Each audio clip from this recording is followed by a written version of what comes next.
and Amit Shah is likely to make a statement today. I have my colleague Saurabh, who is continuing to stay with us. Saurabh, what are the updates that you have for us on the story? Yes,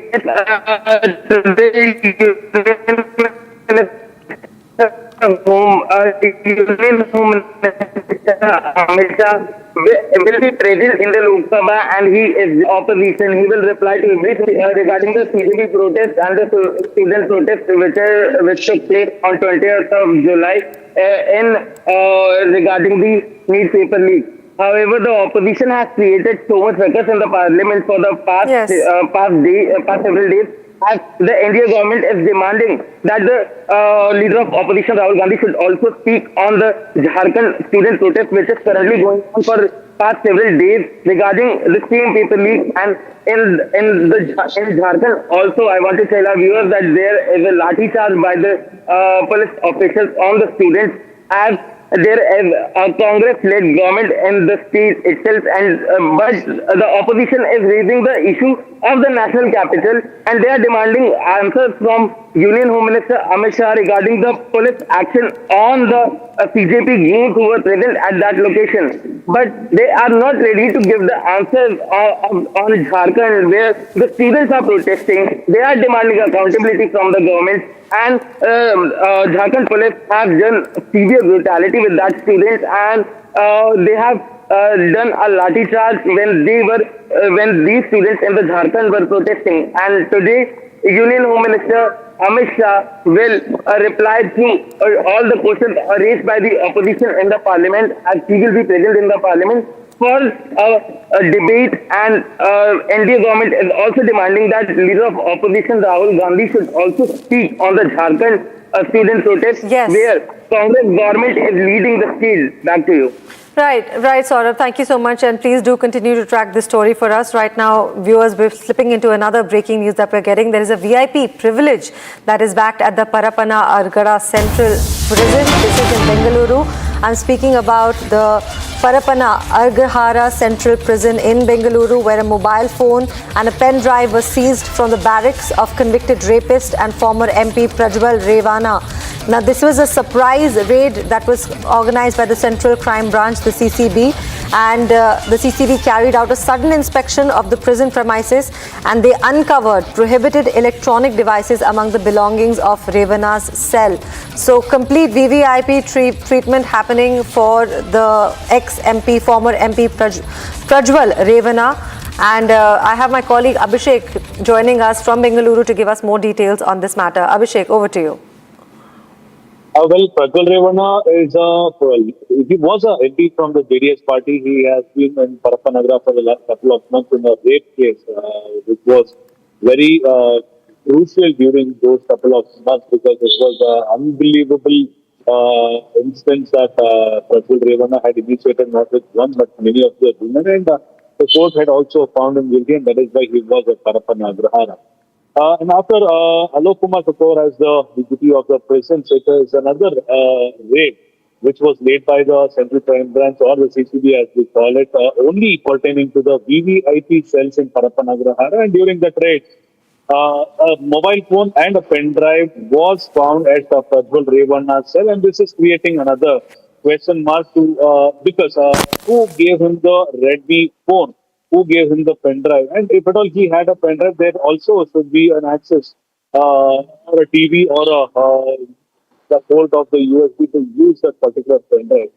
Who initiated or who delivered all those things to him, and what were the superior officers or the supervising officers doing while they were taking care of the VVIP cells as a question? As of now, Alok Kumar, who has spoken to the media, has addressed the fact that the officer who is responsible for the security concern has already been suspended at this point of time, and further investigation will be initiated against the official as well. But we are here to wait and watch what unfolds in the next couple of hours. Over to you.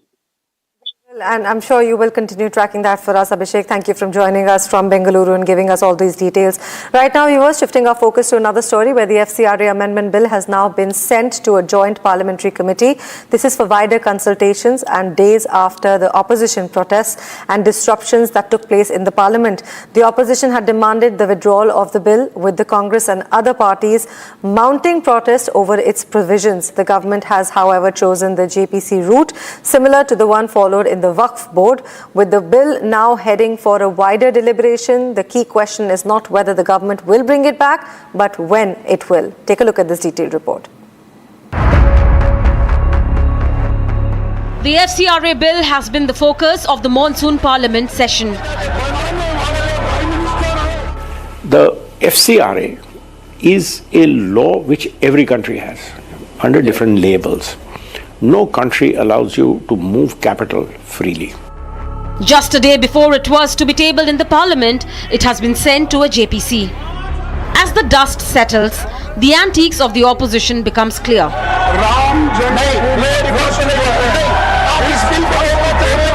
The plan was to stall the FCRA bill in the parliament.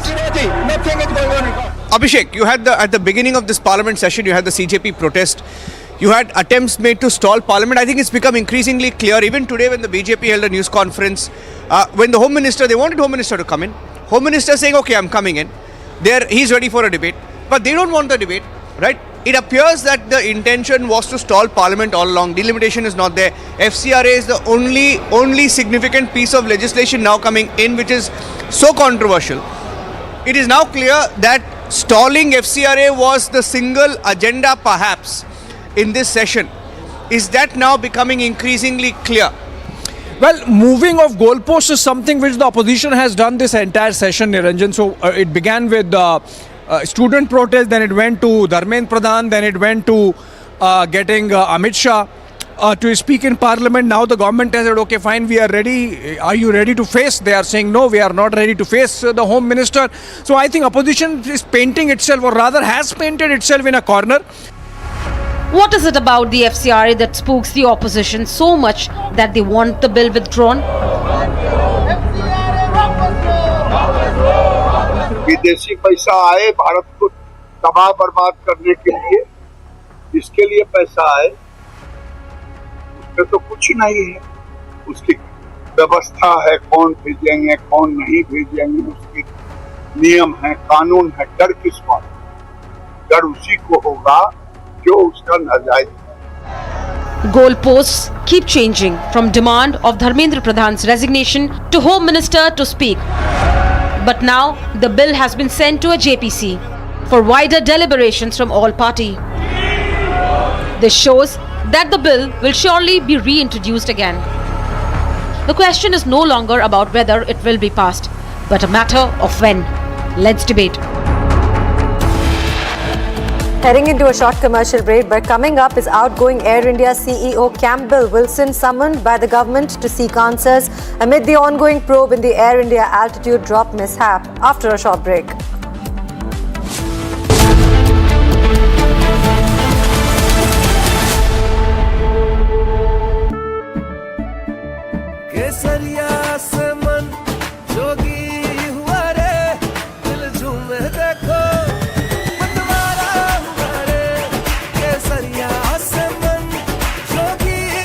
हर पल मनाओ केसरी त्योहार. विमल, बोलो जुबान केसरी. कुछ तो सस्ता लो, सब बढ़िया लो. इसमें क्या खास बात है? थोड़े में ज्यादा स्वाद, यही तो है इसकी खास बात. AU सेविंग्स अकाउंट में मिलते हैं amazing benefits, paperless banking and higher interest, वो भी हर महीने. Money money money money every month. सोच बदलो और बैंक भी. चमकी चाट से क्या बना है? आलू चाट या फ्रूट चाट, स्वाद बनाए चमकी चाट.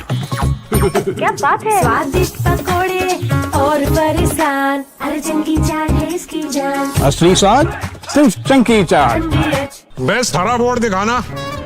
सबसे dependable century HDF premium plus. Trial लूंगा. श्योर. वाटर रेजिस्टेंट है, स्ट्रॉन्ग है. High density wood fiber structure, advanced German adhesive bonding. Solid defence, trial में पास। सेंचुरी के 40 सालों का भरोसा, हरे बोर्ड का असली boss, century HDF premium plus.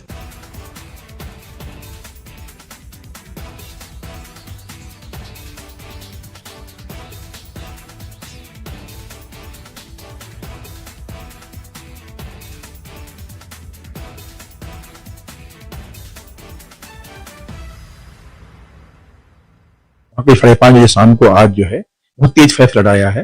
कारण जो है वहाँ पे एक बेली बेस था जो कि बह गया और वहाँ पे हमने इसको के लिए हम लोगों ने NDRF की जगह पे टीम भेज दी गई है। तहसीलदार और टीम की टीम चली गई है मौके के लिए।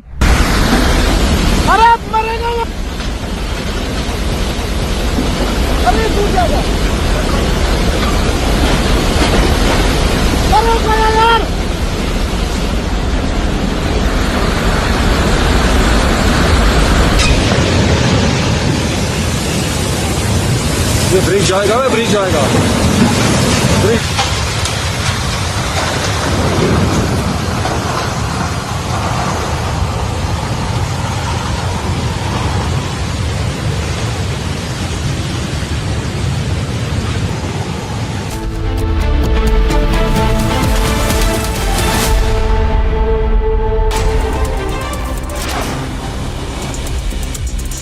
The tricolour took centre stage in Tanmarg as ATV riders hit the road in a spirited Tiranga rally. The ride, held under the banner Har Ghar Tiranga campaign, saw participants travel through Drang, carrying the national flag through Kashmir's scenic terrain. The event added a dash of adventure to the Independence Day celebration. The flood situation is showing signs of easing in Assam's Gola Ghat, with Dhansari River water levels now receding. But the relief is far from complete. Normal life remains disrupted at Marangi Mozua, where floodwaters continue to affect residents in daily movements.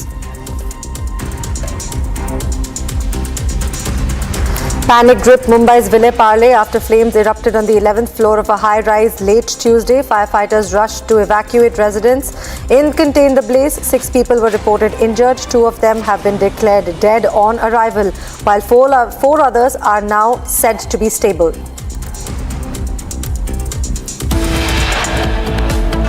Heading into a short commercial break. Coming up, Jharkhand students hold a silent march using mobile phones' flashlights. Protest continues as students press for action on their demands after a short break.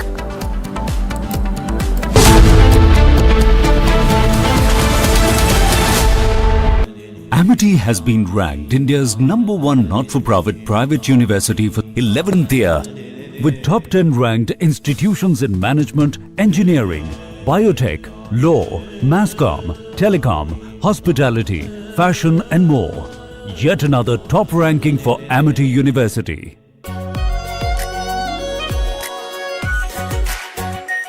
Our pure Shahi Paneer Masala. Delicious, healthy, every day. Electricity bill paid. Really? Your mobile recharge is done. How? Make all kinds of payments using the Bheem Payments app and get cashback of up to ₹300 every month. Use Bheem app to pay. It's the Mahi way. चमकी चाट से क्या बना है? आलू चाट या fruit चाट, स्वाद बनाए चमकी चाट। क्या बात है? स्वादिष्ट पकोड़े और परेशान, अरे चमकी चाट है इसकी जान। असली स्वाद सिर्फ चमकी चाट। रानी, इस घर में कुछ है जो टूटता नहीं। ये पिलर कभी नहीं टूटेगा। रुंगटा स्टील TMT से बना। रुंगटा नहीं तो घर स्ट्रॉन्ग नहीं। रुंगटा स्टील TMT बार एकदम solid. Are pure sooji pasta, उबालो, मिलाओ और खाओ। 8 मिनट में तैयार। क्या टेस्ट है, सबका राजा R pure masala.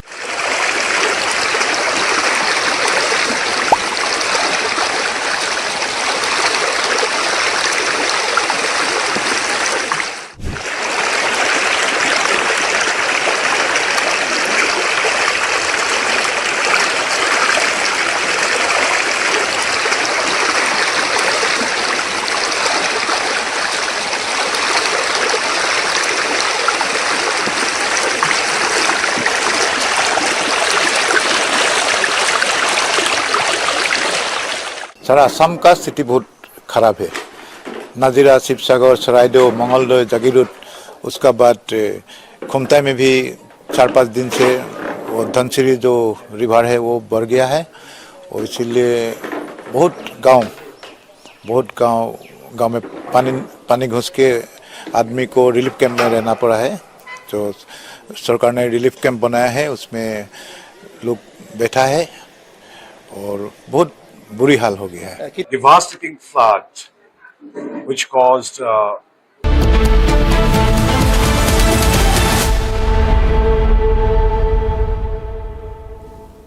Good morning, viewers. Welcome to Republic. This is live and breaking with me, Karun Seth.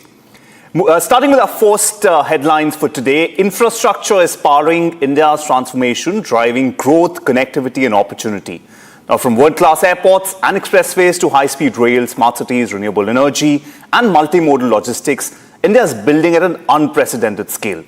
Now, with 111 lakh crore national infrastructure pipeline and about 11.21 lakh crore in union capital expenditure for financial year 25-26, the country is laying the foundation for a stronger, faster and more connected future. And as India moves towards the vision of Viksit Bharat 2047, the conversation on infrastructure in reality takes center stage.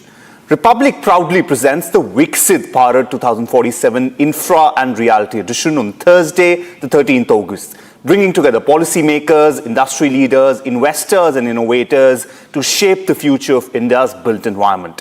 Republic Viksit Bharat 2047 Infra and Reality Edition, shaping future infra and real estate. Headlines brought to you by Canara Bank. Together we can.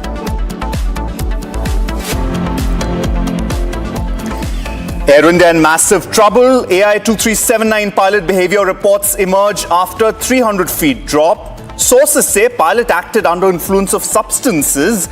Cabin crew complain against the pilot behavior.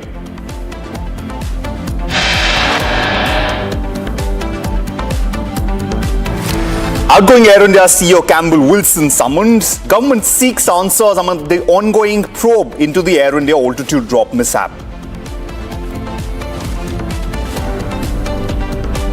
Jharkhand students hold a silent march using mobile phone flashlights. Protest continues as students press for action on their demands.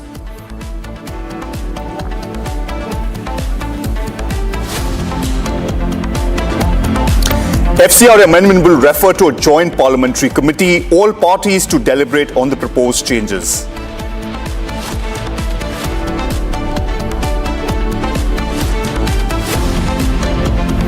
The Union Home Minister Amit Shah is likely to address the Lok Sabha today to discuss on student protests.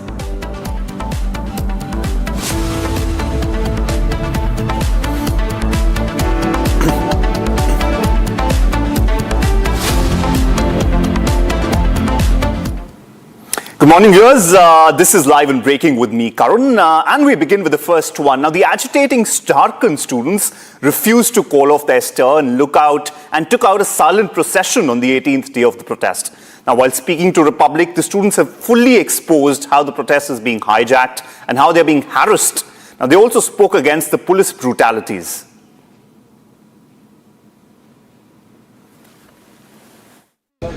आज से नहीं, day 1 से police हम लोगों को चुनौती का सामना करना पड़ा था, लेकिन 8 अगस्त से जिस तरह से पुलिस बार बार रात में आकर हम लोग को परेशान कर रही है, 12 जैसे ही बज रहा, 1 बज रहा, 2 बजे 3 बज रहा है। कल 10 तारीख का जो हम लोगों का प्रोग्राम हुआ है विधानसभा का, कल 2:30 बजे रात में आके यहाँ पर बच्चियों को धमका रहा है, तुम्हारा फोटो खींच रहा है उन लोगों का, नाम पूछ रहा है, बोला तेरा काम हो गया, घर में जाकर पुलिस धमकी दे रही है। आप लोग जब सभी मीडिया लोग जितने भी आए हुए थे, जब सब चले गए तो वहाँ पे देखा मैंने कि धीरे धीरे पहले 2 पुलिस आए, फिर 3, 4 ऐसे करते करते फिर हमारे जो क्षेत्र के सिटी एसपी सर हैं, उपायुक्त सब आए। उसके बाद यहाँ पे बात किए जो अनशन में बैठे हुए उनसे। उसके बाद फिर वहाँ से जाने, शुरुआत में कोई महिला पुलिसकर्मी नहीं थी, अभी शुरुआत से अंत तक कोई नहीं थी। उसके बाद बात करने के बाद जब वहाँ पे सारी बातचीत उन लोगों की हो गई, कैसे है क्या है, जो भी उनकी अपनी बात हुई होगी, फिर देखा हमने कि नोटिस किया कि धीरे धीरे स्ट्रीट लाइट के सभी लाइट्स ऑफ हो गए। सरकार तो कोशिश कर रही है सर, लेकिन हम लोग नहीं हटेंगे। हम लोग छात्र हैं और इतना मेहनत किए, अपने हक के लिए लड़ाई हम लोग लड़ेंगे। सरकार चाहे कितना भी प्रयास करे, हम लोग यहाँ से नहीं हटने वाले हैं। हम लोग लड़ेंगे भी और जीतेंगे भी। जैसे 12 बजे सोने का टाइम था हम लोग का, और सोने के लिए हम लोग यहाँ पे बिस्तर बिछा रहे थे और सोने की तैयारी कर रहे थे। अचानक से सिटी एसपी आते हैं, डीसी साहब आते हैं, एसपी आते हैं। फिर हम लोग खाना भी नहीं खाए थे, सोचे खाना खाएंगे। जब खाना खाने के लिए बाहर जाए, जब बाहर रोड के किनारे बैठे खाने लगे तो देखे महिला पुलिस गाड़ी के पीछे छिपे खड़ी है। हमने जब पूछा उनसे, आप कौन है? स्टूडेंट हैं। हम पूछे कौन सा स्टूडेंट है आप, कौन सा एग्जाम दिए हैं? तुरंत मुँह छिपा के आगे चले गई। Now, the protesting students, while speaking to Republic, revealed the drastic conditions under which the students are holding the protest. They exposed how it's an extremely difficult phase, sleeping outdoors night after night, yet holding on to the hope that their voices will be heard. Bharat में रांची में आंदोलन की आपको एक एक तस्वीरें दिखाई हर दिन, लेकिन आखिर जहां रात 12 बजे के करीब, 2 बजे के करीब देश का कोई न्यूज़ चैनल आया नहीं है, बेशक कई सारे आए, कि आखिर रात के अंधेरे में सोते कैसे हैं, कैसे वो हर दिन बिना खाए पिए रह रहे हैं अनशन पर, कैसे उस तिरपाल के नीचे अपनी रातें वो गुजार रहे हैं, वो सब कुछ दिखाने के लिए देखिए देर रात हम पहुंच चुके हैं। देखिए आप छात्रों को सोते हुए, विकास फोकस करिए, देख रहे हैं आप दिन भर ये छात्र थके हुए थोड़ी सी अपनी थकान दूर कर रहे हैं, ये यहाँ पर सोए हुए हैं कि आखिर कुछ तो होगा आगे। मैं हो सकता है देखिए गहरी नींद में छात्र, मैं जगाऊंगा इन्हें, बातचीत करूंगा इन्हें, माफ़ी चाहूँगा आपको जगाते वक्त। हर दिन यहीं आप रातें गुजार रहे हैं, सो भी रहे हैं, कितना मुश्किल होगा ये सर? बहुत दिक्कत है सर, बहुत परेशानी है सर। थोड़ी सी नींद तोड़ लीजिए 30 सेकंड के लिए, ताकि लेटे रहिए आप, लेटे रहिए। मैं आपको परेशान करने नहीं आया हूँ, मैं बस जानने आया हूँ आपकी तकलीफ़ों को। ऐसा आखिर कब तक चलेगा? आप लोग हर दिन ऐसे रातें इस टेंट के नीचे आप लोग गुजार रहे हैं। जब तक हमारी मांगें पूरी नहीं होगा तब तक हम लोग इसी तरह रहेंगे, ऐसे ही रहेंगे। देखिए कर्तव्य हमारा ना इन तस्वीरों को दिखाना। कई सारे लोग आए, जग पाएंगे सौरा थोड़ा सा माफ़ी के साथ, इधर फोकस करिए। कैसे देर रात आप लोग जग रहे हैं, कैसे आप लोग आंदोलन में अभी? बस मजबूरियाँ है, कुछ थोड़ा मजबूरियाँ है जिसके चलते ये करना पड़ रहा है। किसको शौक लगा हुआ है, घर हमारा भी है, लेकिन आज सिपाही इतने खुले मैदान में सो रहे हैं, सांप बिच्छू है, फिर भी उसे बिना डरे भय सो रहे हैं। अभी नींद आपको दिन भर थकान से गहरी आई नहीं, सोने वाले थे आप, हमने जगा दिया, उसके लिए माफ़ी चाहूँगा। लेकिन कब तक ये सब करेंगे आप? जब तक हमारी मांगे पूरी नहीं होगी तब तक करेंगे। Tamil Nadu Chief Minister Vijay to pass special resolution on delimitation, followed by Leader of Opposition Udayanidhi to speak on delimitation.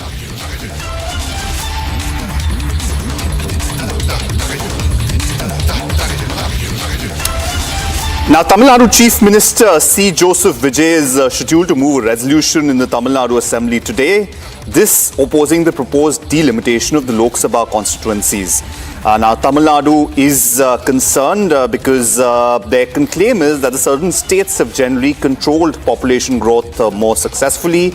And if more populous northern states, if the delimitation is actually brought out, the more populous northern states could gain some seats. The southern states fear their relative political representation could fall despite having smaller populations, partly because of successful population control policies.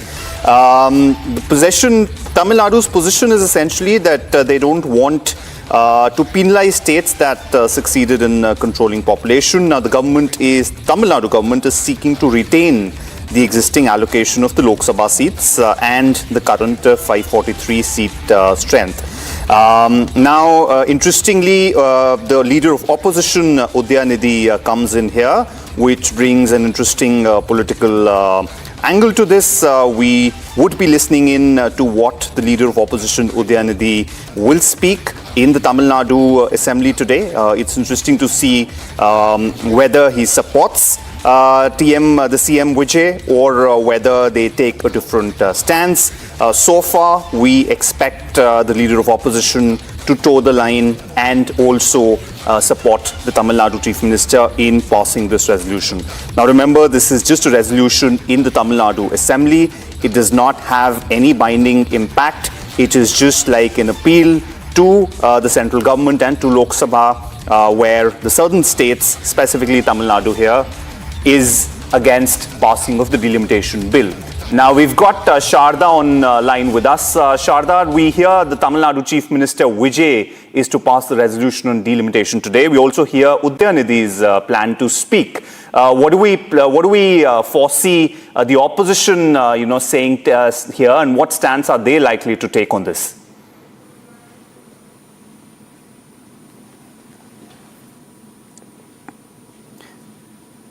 Sharda, can you hear me?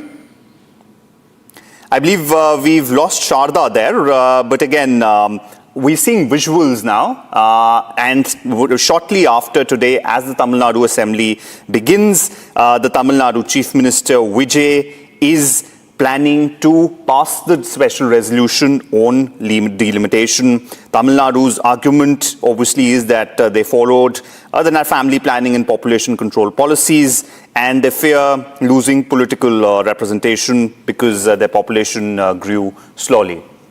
All right, moving on now, bringing some updates from the world of business. I'm joined by my colleague Rishita. Over to you, Rishita. Well, thank you, Karan. Now, there's a big update coming in from the world of business. The government has finally given the green light for a major shift in India's currency system. So, 1 billion polymer banknotes in denominations of rupees 10 and rupees 20 have been approved for field trials. Now, this was revealed in Parliament on Tuesday when the Finance Minister herself informed the Rajya Sabha in a written reply. Now, according to her statement, the Reserve Bank of India, acting on the recommendations of its central board, had sent a formal proposal to the government under Section 25 of the RBI Act 1934. Now, the plan was to introduce 1 billion pieces each of rupees 10 and rupees 20 polymer notes for trial runs, and if successful, it would move on to regular issuance of these polymer denominations. Now, the government has now approved that proposal. Importantly, the RBI has also clarified that these polymer notes will not replace currency. They'll be issued alongside the existing paper substrate-based bank notes. However, the minister has also cautioned that it's still the early days. The procurement process is at an initial stage, and as a result, the RBI is not yet in a position to specify a very clear timeline for the rollout or the exact cost the exercise will entail. Now, this is from the business room. We'll be bringing in more updates shortly. Back to you, Karan. All right, thanks Rishita for giving us that update. Clearly an important update from the business world there. Now, viewers, breaking news coming in from Manipur. Fresh tension has escalated with at least 6 houses burnt in Tokpa Laingma village, Kangpui. Fresh tension escalated in Kangpokpi district. At least 6 houses belonging to the Liangma Inaga community have been burned down by unknown miscreants on Tuesday late night at around 10 p.m. Now, police officials confirmed the incident. According to police, the incident occurred around 10 p.m. at Tokpa Liangmai village, located between Mahika and Lower Thanamba village in Kangpokpi district. Now, villagers have expressed concern over the incident and have appealed to authorities to conduct an immediate inquiry and ensure safety in the area. Now, the village still is under a tense condition. Local villagers allege that the incident was carried out by suspected armed Kuki groups. We've got Johnson live with us, joining from Manipur, from Imphal, in fact. Johnson, we hear that, there's been some tension there. Tell us more about the real-time updates there. What's happening? Yes, this is one of the very fresh updates that happened in Kangpokpi district. Yesterday night, late night, around approximately 10 p.m. So, unknown armed miscreants, which is illegally reported to be Kuki armed groups from the villagers' side, they have burned down, they have torched 6 houses. Among these 6 houses, 3 houses were completely burned down, and 2 houses were partially burned down. This is confirmed. The incident has been confirmed from the senior district police officers of Kangpokpi district. As of now, no district magistrate or police official have given the exact source that who are those behind this incident, who are those men behind this burning down of houses. But this happened just fresh yesterday after this counter blockade along this National Highway 202 Imphal Ukrul Road by the Kuki groups have been lifted yesterday, and around 460 stranded trucks were started moving towards Imphal. So on the other side, this counter blockade was lifted by the Bukit Group, and in yesterday night, this is the very fresh update, and this is the best depressed incident. And right now, there is very huge tents in the said area. There is which is known as the Tokpal Yamai village, which is one of the Naga villages, Naga community village, and the houses. The 6 houses that were burned are reportedly belong to the Naga community. Back to you. All right, thanks for giving us the updates on that. We'll stay tracking, we'll keep tracking this very closely as you stay with us. And another major action by State Investigation Agency in the 1990 Kashmiri Pandits killings case. SIA raids underway in Jammu and Kashmir in connection with killing of Kashmiri Pandit poet and his son in 1990 raids. Now the raids linked to abduction and killings of poet Sarvanand Kaur Premi and his 27-year-old son in Anantnag. Both were abducted from their home in April, on 29th of April 1990 and found dead on 1st of May the same year. The case was reopened after directions from MHA to reinvestigate all cases linked to killings of minorities in Kashmir during 1990s. Gursimran is joining us live with this with more details on this. Gursimran, we hear that the investigation has made some headway there. Tell us what's the latest on this.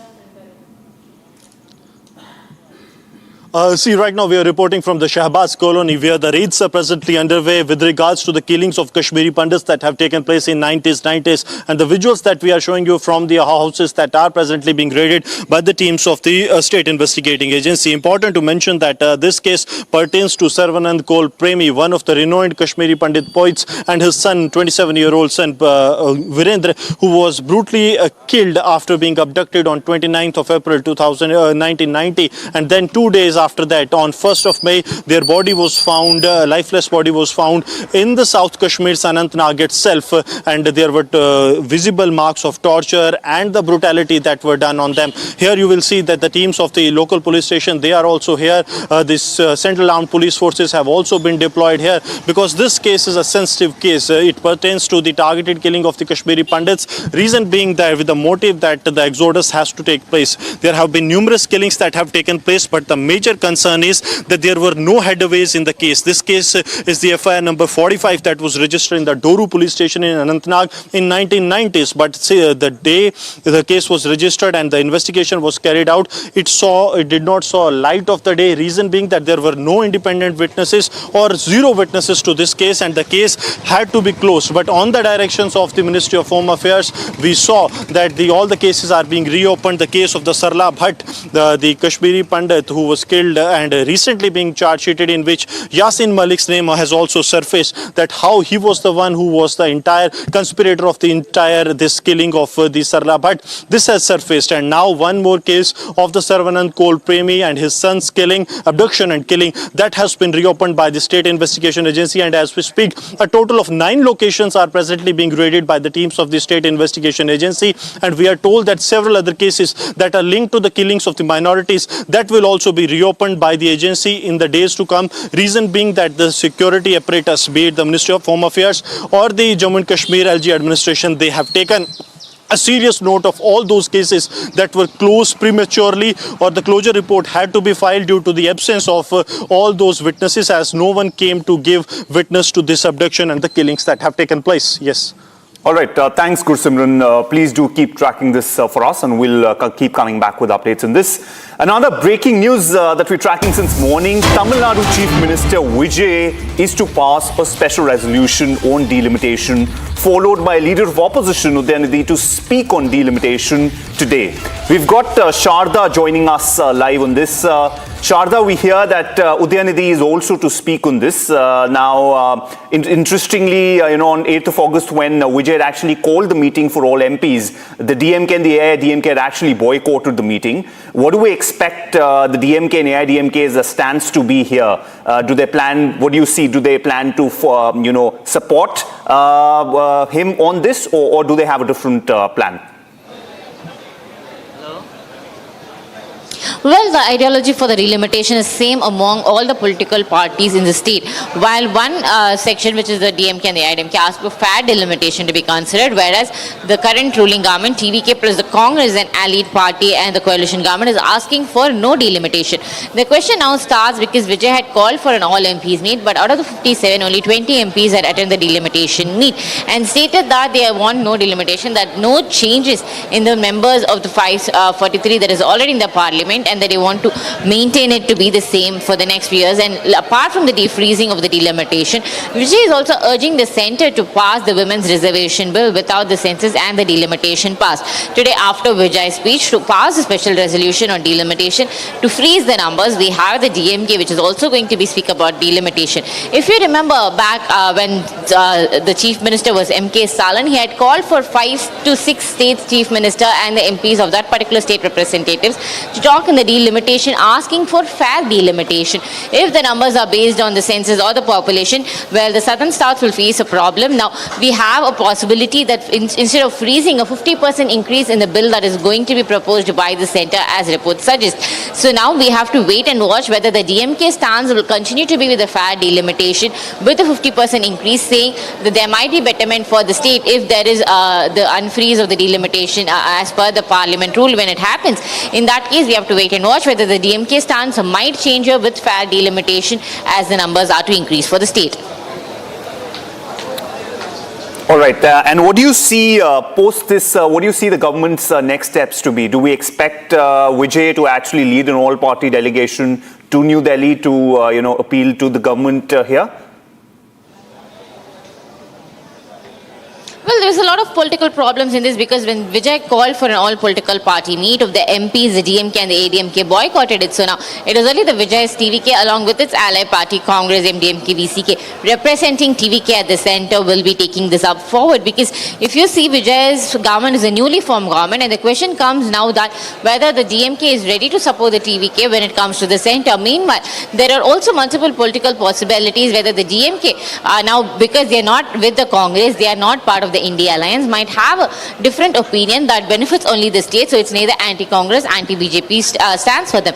Meanwhile, the TVK has no MPs representing them there, so the political move, depending on each party, depending on what their state prefers, is going to be the move. However, even if Vijay calls for an all-party political movement, there will be a lot of questions arise because the DMK has been asking for the same for the Kaveri water management issue, and that's the same reason they did not attend the delimitation meet called by Vijay.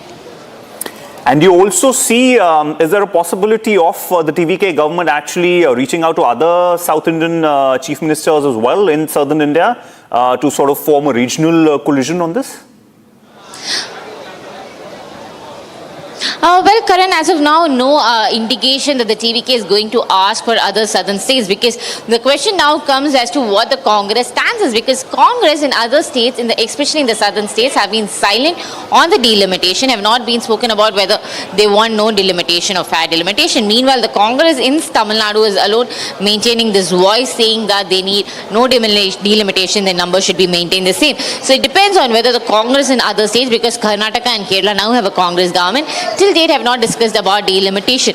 Meanwhile, in the past, the southern states came together with the DMK leader M.K. Stalin taking it forward, and their stance at the time was fair delimitation. Now, DMK questions Congress on this, saying, why did the Congress at the time, when called by M.K. Stalin, sign the paper saying that they agree for fair delimitation, and now why their stance has changed to no delimitation? So, a group of all southern states to come together to discuss about delimitation under the TVK government is very less, as even the TVK Chief Minister Vijay has not approached any other states, even though being a Congress ruling states. All right.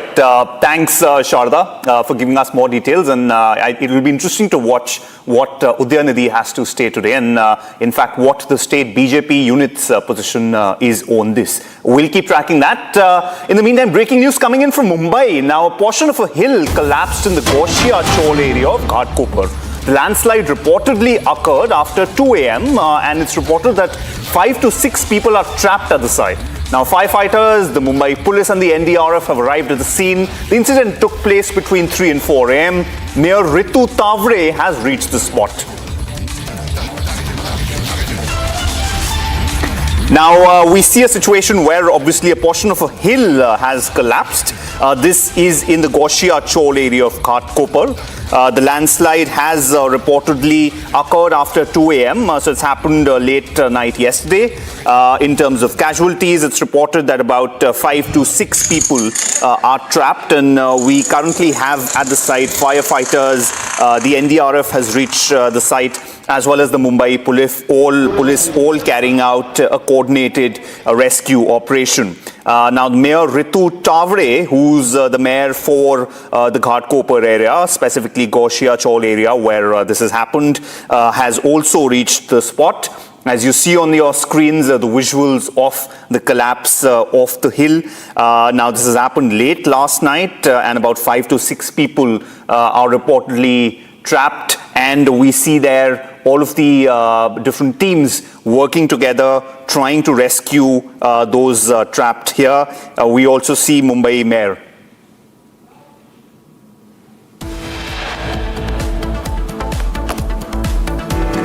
All right, time to pause for a short break. Coming up on the other side, the important story that we've been following all along since yesterday. Air India is in a massive trouble as AI 2379 pilot behavior reports emerge after the 300 feet drop.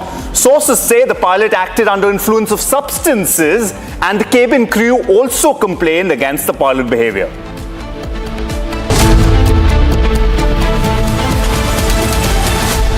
Best हरा board दिखाना। सबसे dependable century HDF premium plus. Trial लूंगा। Sure. Water resistant है, strong है, high density wood fibre structure, advance German adhesive bonding, solid defence. Trial में pass. Century के 40 सालों का भरोसा, हरे बोर्ड का असली boss. Century HDF premium plus. कुछ तो सस्ता लो, सब बढ़िया लो। इसमें क्या खास बात है? थोड़े में ज्यादा स्वाद, यही तो है इसकी खास बात। AU करंट अकाउंट के साथ मिलता है free UPI QR overdraft facility और एक ही ऐप से बैंक के सारे काम। AU सोच बदलो और बैंक भी। चमकी चाट से क्या बना है? सैंडविच, लस्सी और छाछ। हर घूंट में चमकी चाट, ड्राई फ्रूट और दही बड़े। चमकी चाट से स्वाद बढ़े। असली स्वाद सिर्फ चमकी चाट।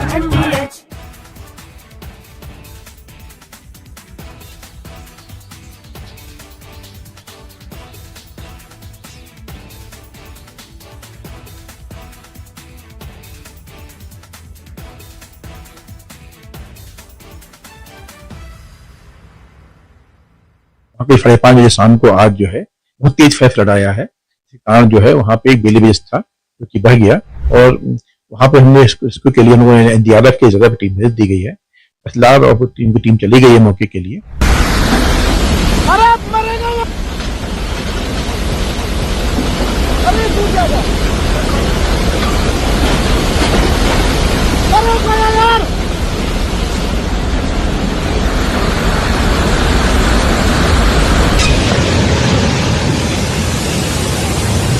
ये ब्रिज जाएगा, ब्रिज जाएगा, ब्रिज।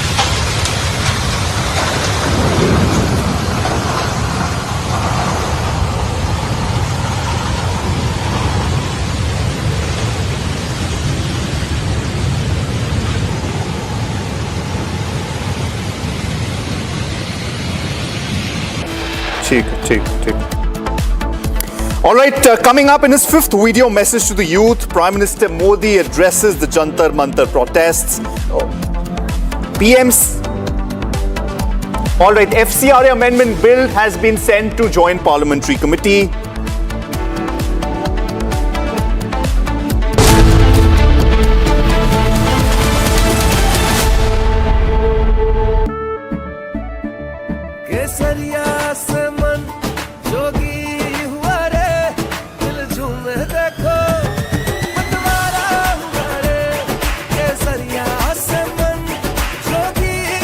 हर पल मनाओ केसरी त्योहार। विमल, बोलो जुबान केसरी।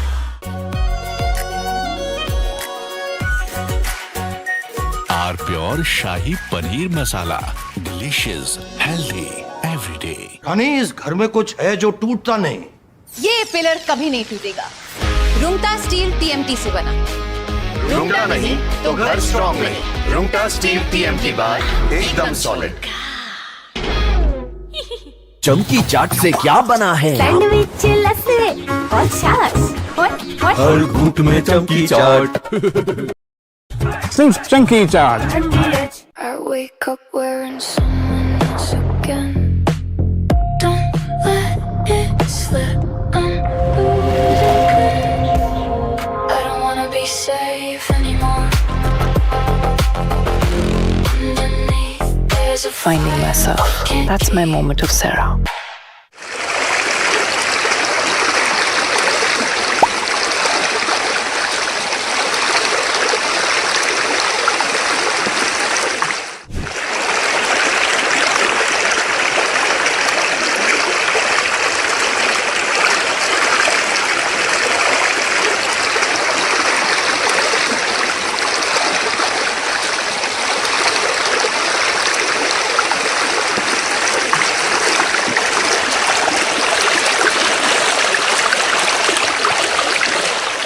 सारा असम का स्थिति बहुत खराब है।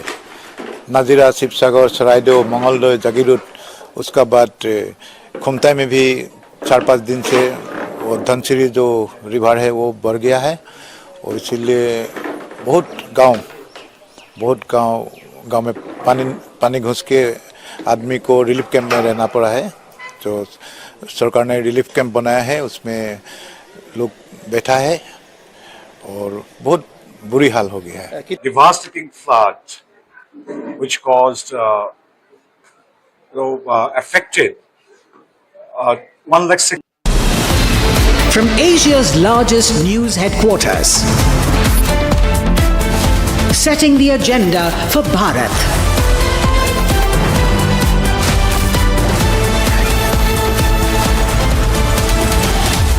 You're watching Republic.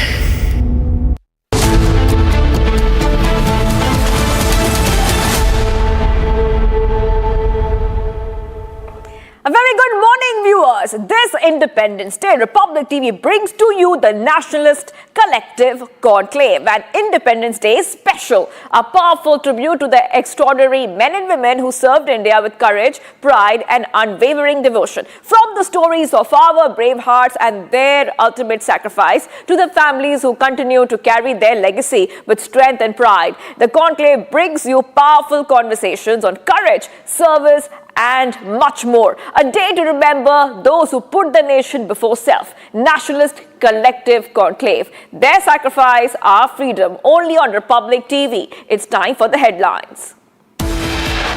Headlines brought to you by Canara Bank. Together we can.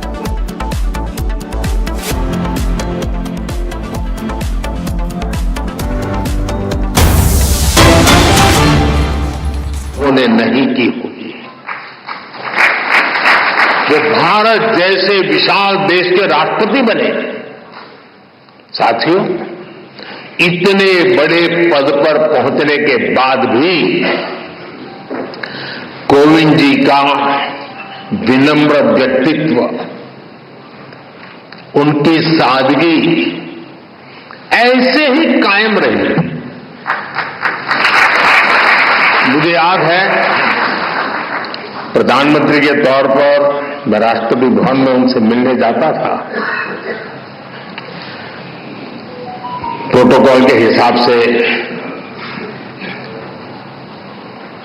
जो बातें नहीं हो सकती हैं वो बातें वो करते थे। वो प्रधानमंत्री को छोड़ने के लिए गाड़ी के दरवाजे तक आते थे।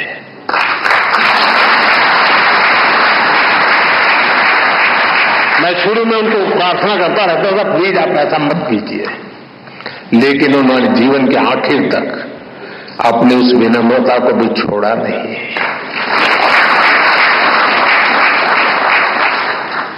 राष्ट्रपति बनने के बाद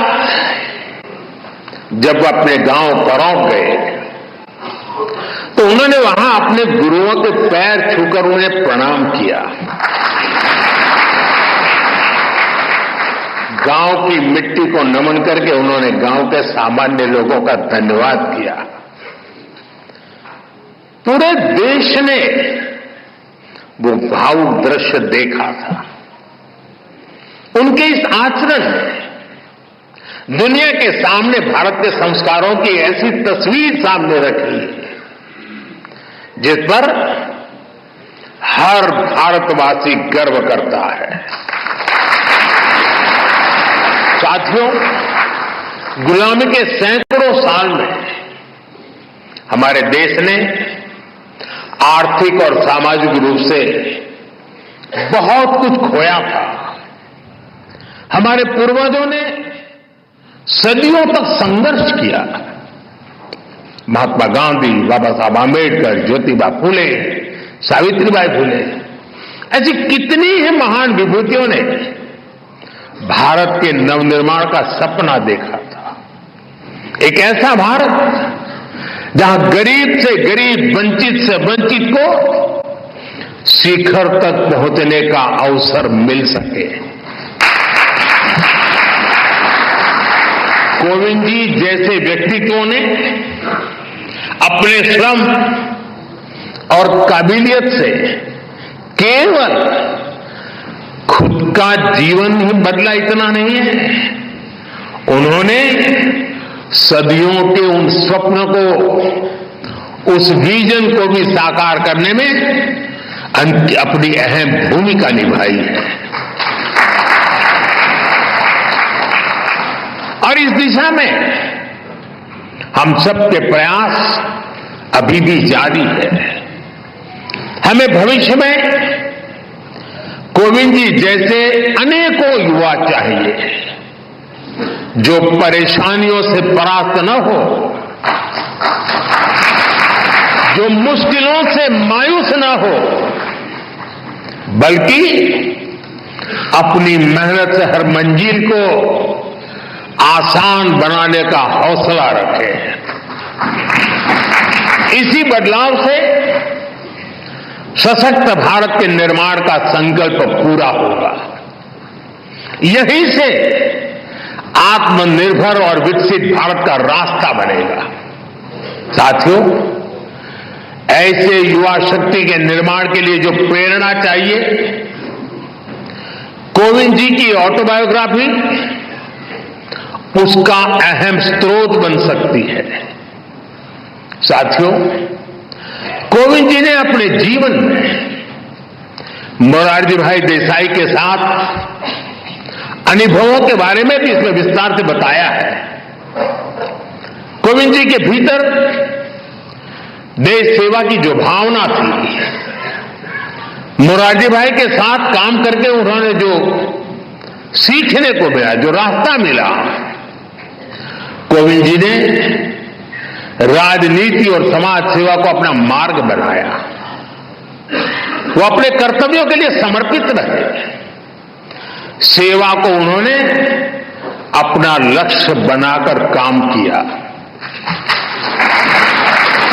संसद में उनका कार्यकाल गवाह है। राज्यपाल के रूप में भी उन्होंने एक उदाहरण प्रस्तुत किया।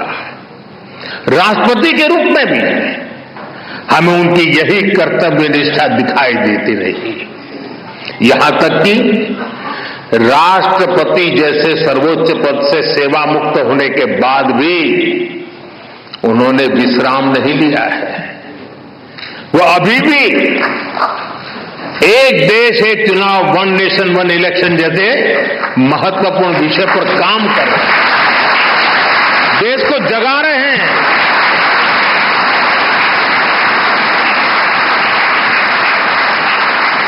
ये एक ऐसा विषय है जिसका समाधान देश के लोकतंत्र का नया अध्याय शुरू कर सकता है।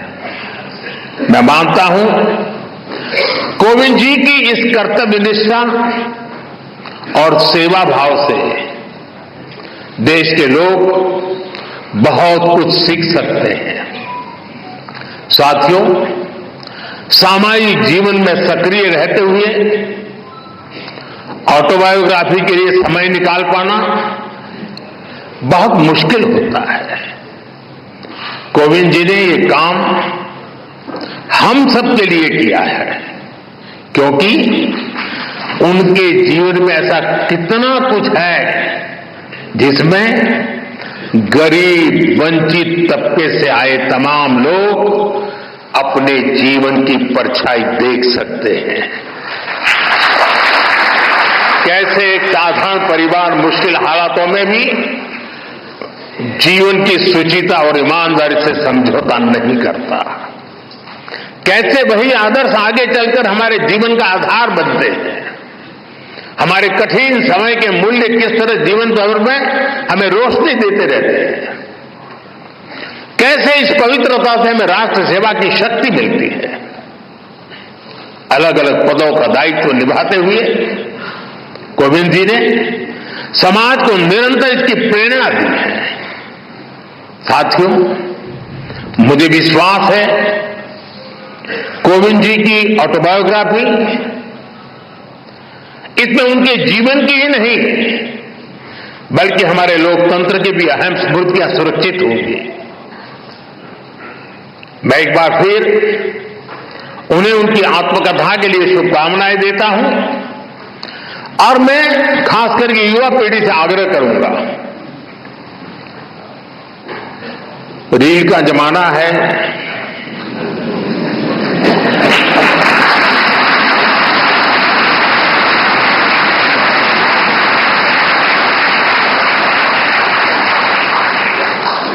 सोशल मीडिया में इन्फ्लुएंसर आपको खींच के कहीं कहीं ले जाते हैं।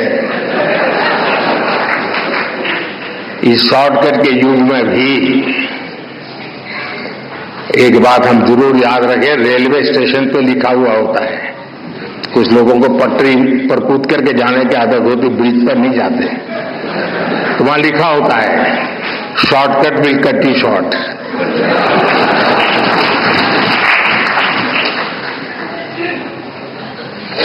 और अगर शॉर्टकट के रास्ते से भी कहीं बाहर निकलना है तो मैं नौजवानों को कहूंगा, आपको जिसका भी पसंद हो ऑटोबायोग्राफी जरूर पढ़ें।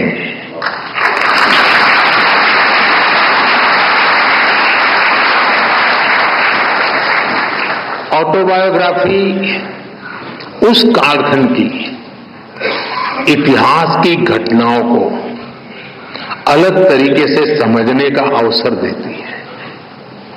इतिहास से काफी निकट होता है वो कालखंड बायोग्राफी का, और इसलिए मैं जरूर चाहूंगा कि कोविंद जी की जो मेहनत है वो आने वाली पीढ़ियों को काम आए, युवा पीढ़ी को विशेष रूप से काम आए। बहुत बहुत शुभकामनाएं, बहुत बहुत धन्यवाद।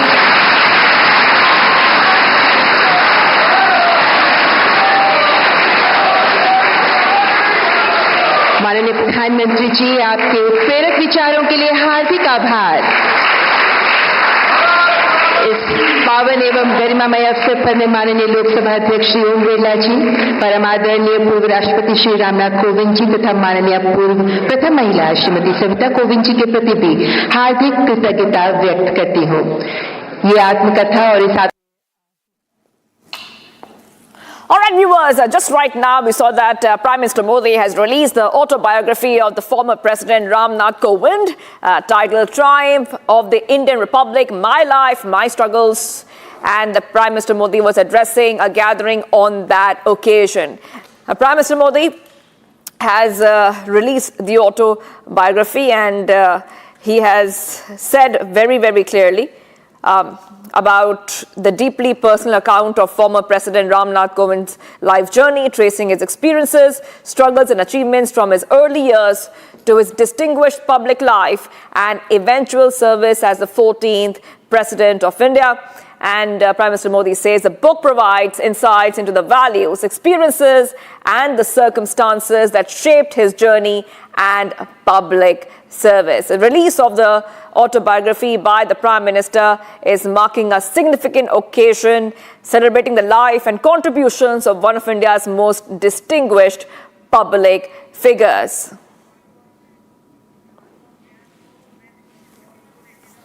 All right. right, viewers, let's move ahead right now. Let's move ahead, and next we'll get to the latest coming in from the world of business. Let's go straight across to my colleague Rishita is joining us from the Republic Business team. Rishita, what is hot in business right now? Thank you, Shivangi. Now, there's a big update. There's a big change that's coming in the world of business. Tata Sons chairman N. Chandrasekharan is considering stepping down from his position. Now, this move comes amid growing friction with the group's largest shareholder, Tata Trust. Now, Tata Trust holds a controlling 66% stake in the Tata Sons. Now, both sides have reportedly clashed over business, strategy, board representation, and major shareholder decisions. Now, according to reports and according to a particular Reuters report, they have suggested that Chandrasekharan discussed stepping down ahead of the upcoming August 18th annual general meeting. Now, shareholders are scheduled to vote on his reappointment during this crucial meeting and also come up with a particular decision. Now, tensions around his reappointment surfaced earlier this year after opposition from Tata Trust chairman Noel Tata. Chandrasekharan has served Tata Sons chairman since 2017. Now, this means decades of leadership at TCS. While no final decision has been made, this potential leadership shift marks a massive moment for the $400 billion conglomerate. Now, this is a very interesting update. Additionally, we also need to talk about how this has impacted the stock markets in general. This big major shift has sort of made the entire TCS Tata Sons stock market extremely volatile. To give you the exact numbers, most of the group stock traded with cuts of up to 1% in early trade on the NSE. Tejas Network was the worst performer, while TCS was 0.5% lower as well. Now, Titan, Tata Chemicals, Tata Power, Tata Exi and Indian Hotels have also traded in the red as of 9:25 p.m. Now, viewers, there are two very important updates that we have to look forward. We have the Tata Trust meeting tomorrow and the AGM meeting on the 18th. That will further help us to get a proper idea of where this leadership transfer is headed towards. Back to you, Shivangi. Thank you for getting us all those details, and Rishita, my colleague Rishita, getting us the latest updates coming in from the world of business, economy and finance. I'm getting some more breaking news coming in for our viewers.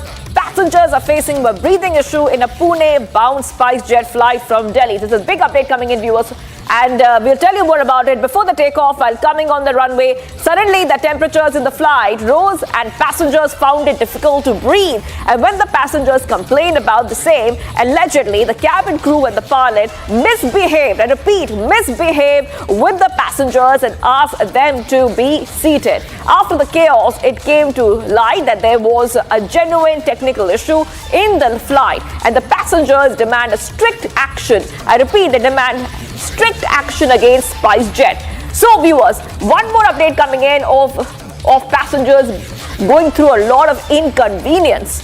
This time, it's a SpiceJet flight. Let's put out those pictures which are coming in for you. This is a picture.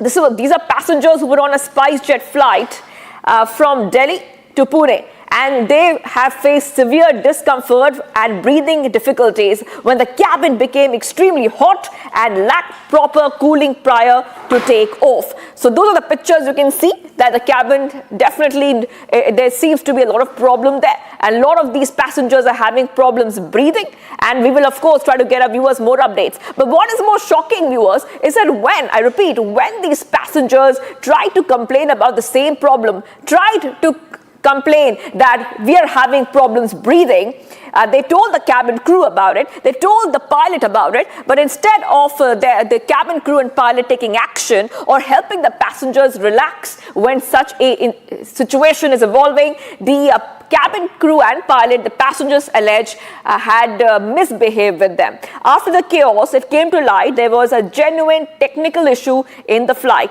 The passengers have demanded a very strict action against SpiceJet for what they had to go through. Now, you can clearly see, viewers, that one of the passengers is on a wheelchair, and she had a lot of problems breathing inside because the plane is a very it's a compressed space for a lot of passengers. So such an issue is very difficult for them to face.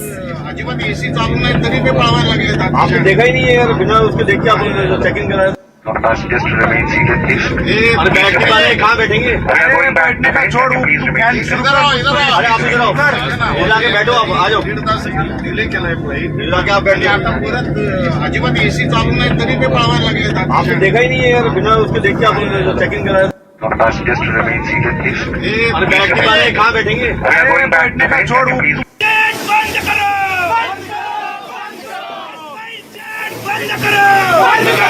हमारे जान से खेलना बंद करो,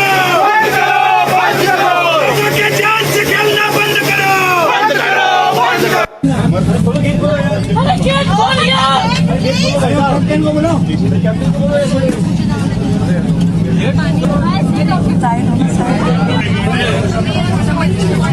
अबे सब ladies भाग रहे, आदमी अरे गेट खोल यार,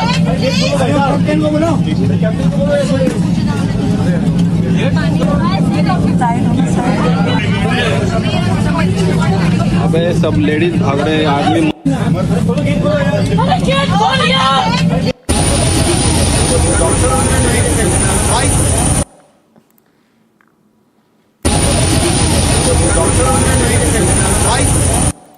Just remain seated, please. अरे बैठने वाले कहाँ बैठेंगे? बैठने का छोड़, अरे आप इधर आओ, इधर आके बैठो, आप आ जाओ, इधर आके आप बैठिए। अजिबात एसी चालू नाही तरी ते पळायला लागले. आपने देखा ही नहीं है यार, बिना उसके देख के आपने चेकिंग कराया। Just remain seated, please. अरे गेट खोल यार,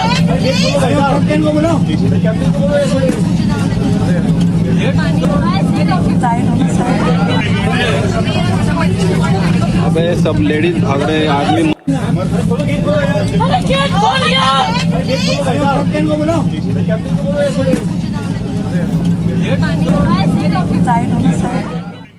If you're watching a short break, do not go anywhere. Outgoing Air India CEO Campbell Wilson has been summoned. The government seeks answers amid the ongoing probe into the Air India altitude drop mishap. Stay tuned.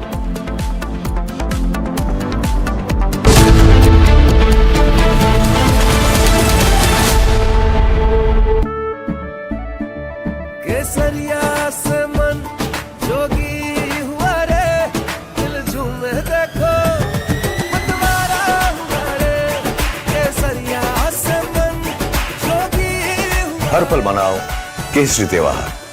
विमल, बोलो जुबान केसरी।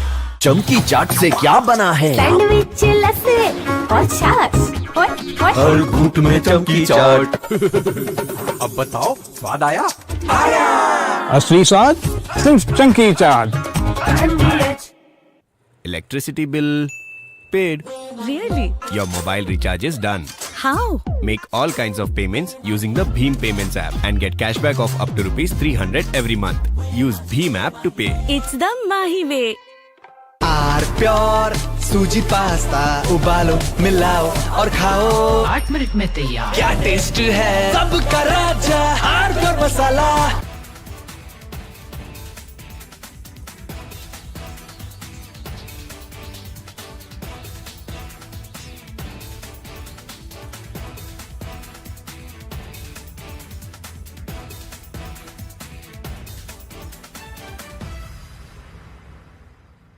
वहाँ पे 5:30 बजे शाम को आज जो है बहुत तेज फैसला आया है। इस कारण जो है वहाँ पे एक बेलीबेज था जो कि बह गया और वहाँ पे हमने इसको के लिए हम लोगों ने एनडीआरएफ की जगह पे टीम भेज दी गई है।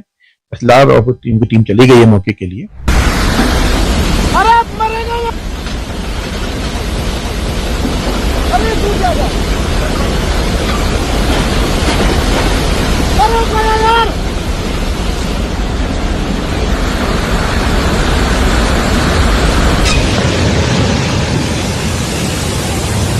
ये ब्रिज जाएगा, ब्रिज जाएगा, bridge.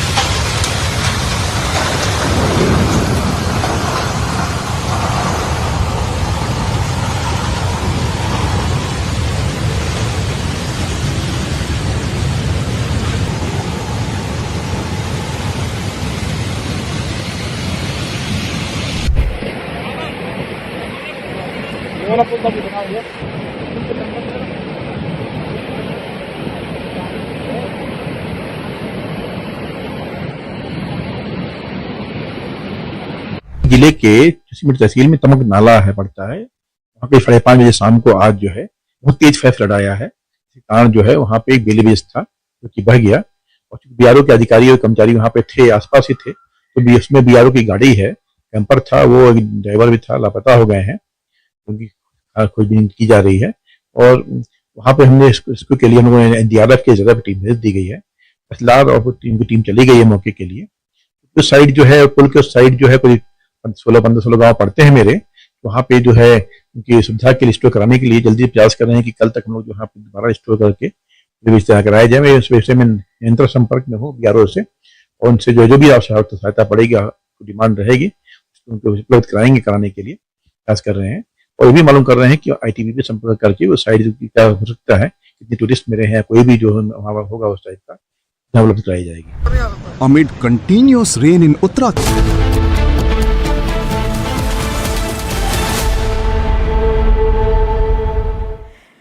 And viewers, let's move ahead right now to some of the other stories we are tracking. Next is Bharat in 1 minute. Let's get started.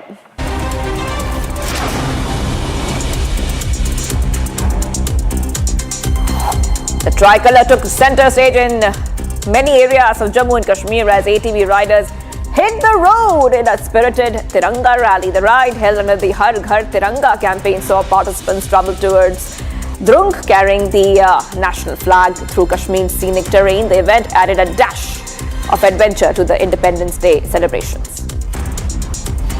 The flood situation is showing signs of easing in Assam's Golaghat, with the river water levels now receding, but the relief is far from complete. Normal life remains disrupted across Marangi, Mausa, where the floodwaters continue to affect residents and daily movement.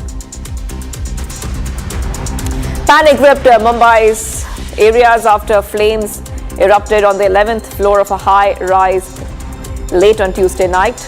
Firefighters rushed in to evacuate residents and contain the blaze. 6 people were reported injured, 2 of whom were declared dead on arrival, while 4 others were said to be stable.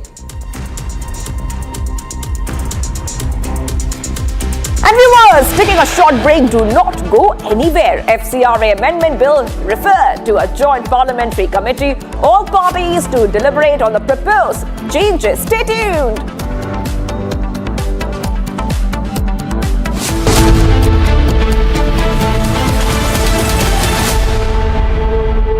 I wake up wearing someone else again.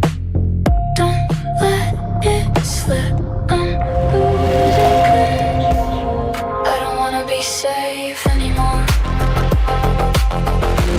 Underneath there's a Finding myself. That's my moment of Sarah. कुछ तो सस्ता लो, सब बढ़िया लो, इसमें क्या खास बात है? थोड़े में ज्यादा स्वाद, यही तो है इसकी खास बात। रानी, इस घर में कुछ है जो टूटता नहीं। ये पिलर कभी नहीं टूटेगा। रुंगटा स्टील टीएमटी से बना। रुंगटा नहीं तो घर स्ट्रॉन्ग नहीं। रुंगटा स्टील टीएमटी बार एकदम सॉलिड। चमकी चाट से क्या बना है? सैंडविच, लस्सी और छाछ। हर घूंट में चमकी चाट। ड्राई फ्रूट और दही बड़े। चमकी चाट से स्वाद बढ़े। असली स्वाद सिर्फ चमकी चाट।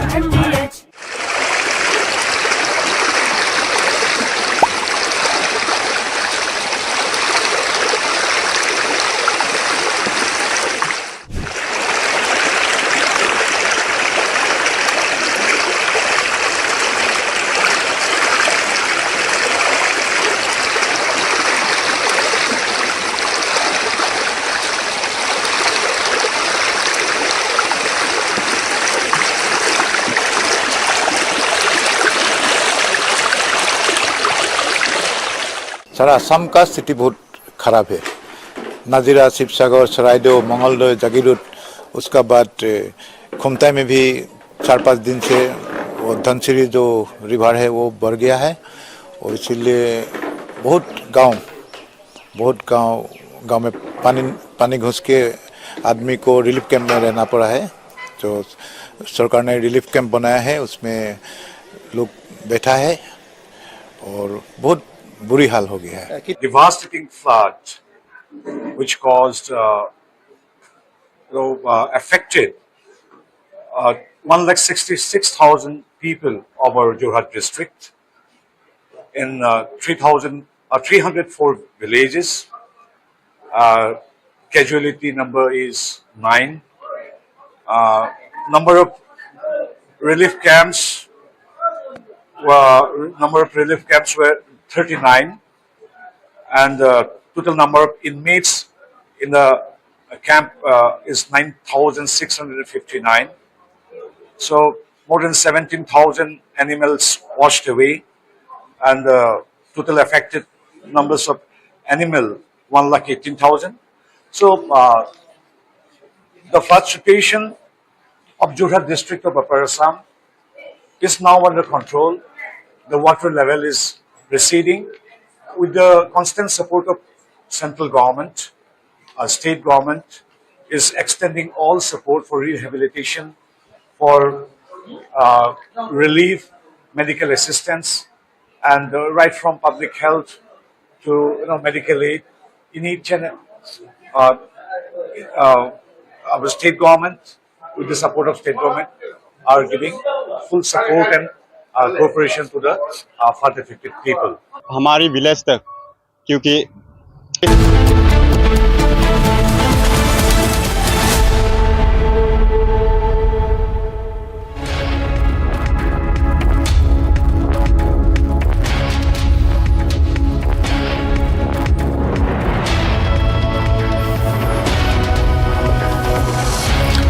A very warm welcome, viewers. You're watching Republic TV. This is Shivam Dutt Mehta, and the top focus stories today is that the Air India is in major trouble because we're getting to know that there are reports of the pilots which have emerged, and also there were various complaints made by the cabin crew as per sources against the pilot's behavior. He was sitting in the cockpit and he was not able to control himself. That's the big revelation. But also we'll track all the developments when it comes to the FCRA showdown and a lot more. But first up, let's have a look at the top headlines of the hour. Headlines brought to you by Canara Bank. Together we can. Air India in massive trouble. AI 2379 pilot behavior reports emerge after 300 feet drop. Sources say pilot acted under influence of psychoactive substances. Cabin crew complained against pilot behavior as per sources.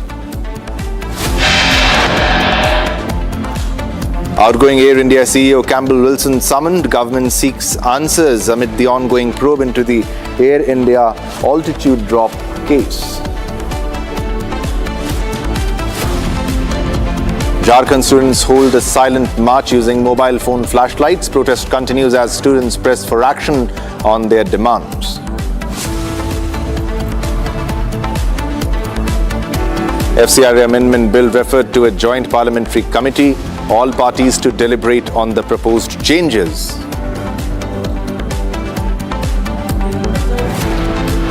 And Union Home Minister Amit Shah is likely to address Lok Sabha today to discuss students' protests.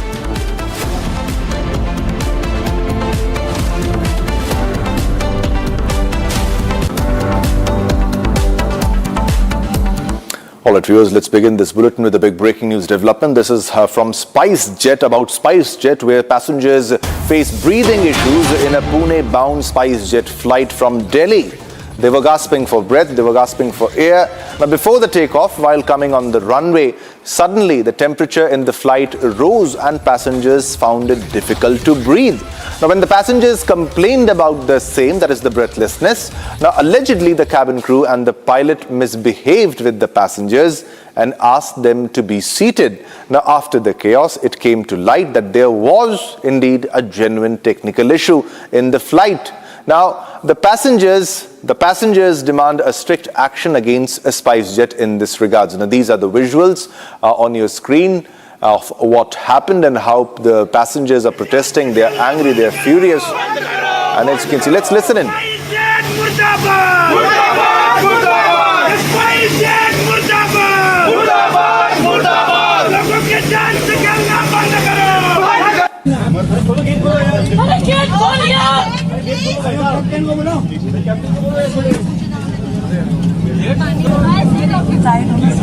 Passengers to remain seated, please. We are going back to base. Please remain seated.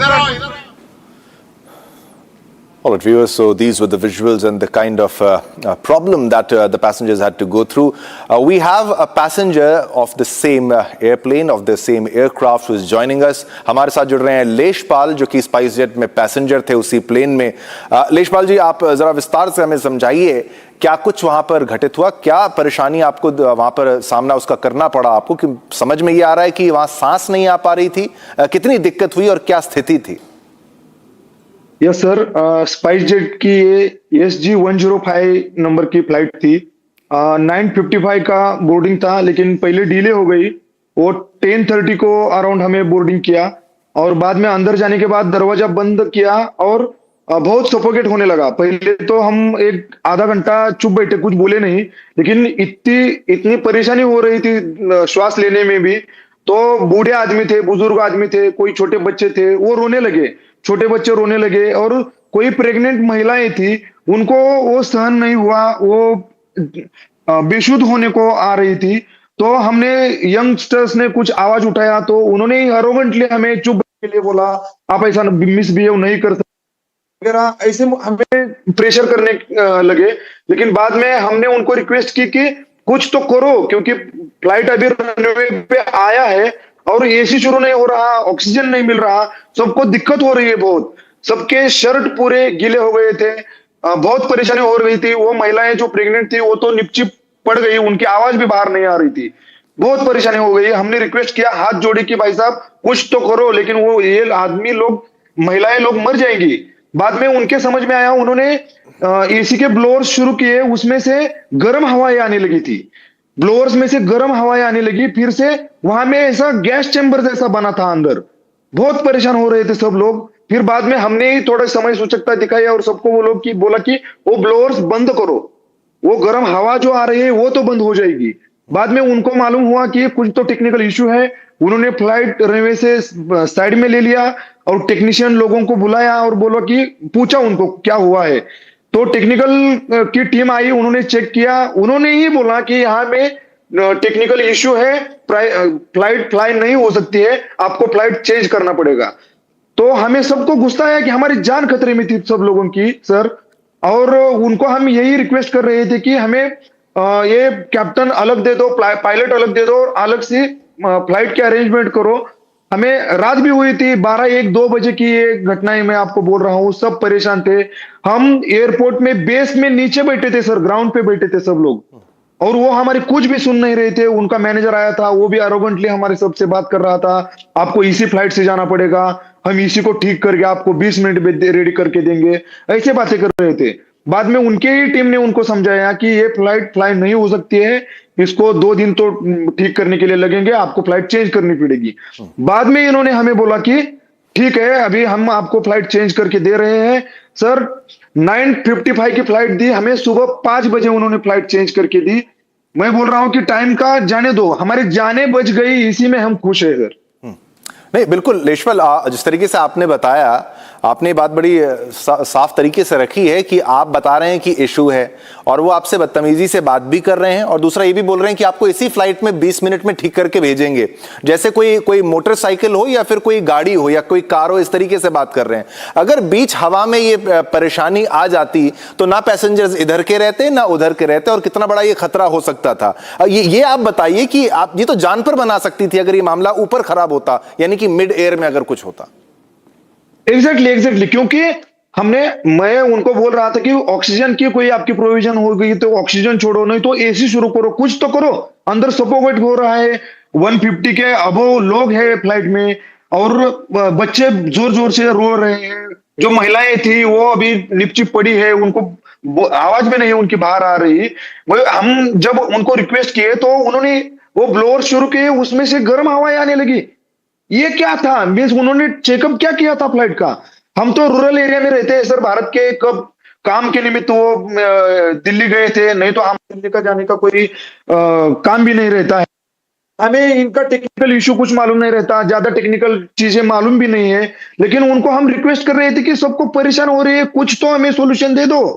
तो वो हमें चिल्ला रहे थे, हमें गुस्सा कर रहे थे कि आप ऐसे बात नहीं कर सकते हो, आप चुप बैठो, आवाज मत करो, हम करेंगे, कुछ तो करेंगे. लेकिन उनको ये मालूम पड़ा थोड़ी देर में कि कुछ तो इश्यू हुआ है, हमें कुछ तो सोल्यूशन ढूंढना पड़ेगा. तो उन्होंने साइड में लेके उनके टीम को बुलाया और हम जो बात बोल रहे थे उनको कि हमें इस फ्लाइट वही बात उनके टेक्निकल टीम ने जब उनको बोली तब उनको मालूम पड़ा कि ये सीरियस इशू था। ये सब किस जान के साथ खेल रहे थे सर कल।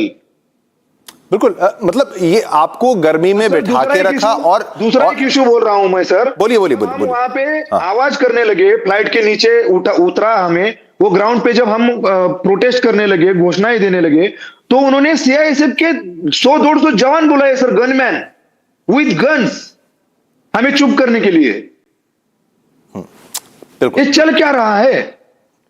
ठीक है, ठीक है, आपकी बात को हम समझ रहे हैं लेशपाल, आपकी बात को हमने उठाया भी है और आप पहले पैसेंजर हैं जो जुड़े हैं और इस बात को सामने रख रहे हैं मीडिया के समक्ष। बहुत बहुत धन्यवाद आपका और हम इस मुद्दे को आगे उठाएंगे और इस जवाब जो है वो बनता है उनकी तरफ से, उनको देना पड़ेगा। बहुत बहुत शुक्रिया।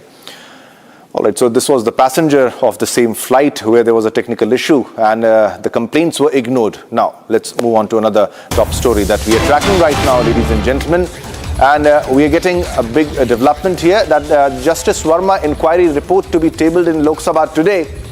And the report of an inquiry committee which investigated allegations against Justice Yashwant Varma, against whom removal proceedings were initiated over the alleged discovery of unaccounted-for cash from his official residence, will be placed before the Lok Sabha today. Now, according to the list of business of the Lok Sabha, it has been listed for Wednesday, that is today. The Secretary General will lay the 2 volumes of the report along with the oral evidence in the House. The probe panel had submitted its findings to the Lok Sabha Speaker in May. So this was the unaccounted cash which was discovered at the residence of Justice Yashwant Varma. All right, let's go across to our correspondent Saurav, who has been tracking all the developments in this case. Saurav, today is the day when the report, that is the inquiry report, will be tabled in the Lok Sabha. If you can share all the latest updates and the kind of developments that have been found in the inquiry. Yes, Shivam, there are major developments which are found in the inquiry by the 3-member Judicial Committee formed by the Supreme Court to investigate this whole matter. And I want to tell our viewers, in this report there are sources indicated us that nearly 40 to 50 crores of unaccounted half-burned cash was recovered from the house of Justice Yashwant Varma on the day when there was a fire broke out at his house back in March 2025.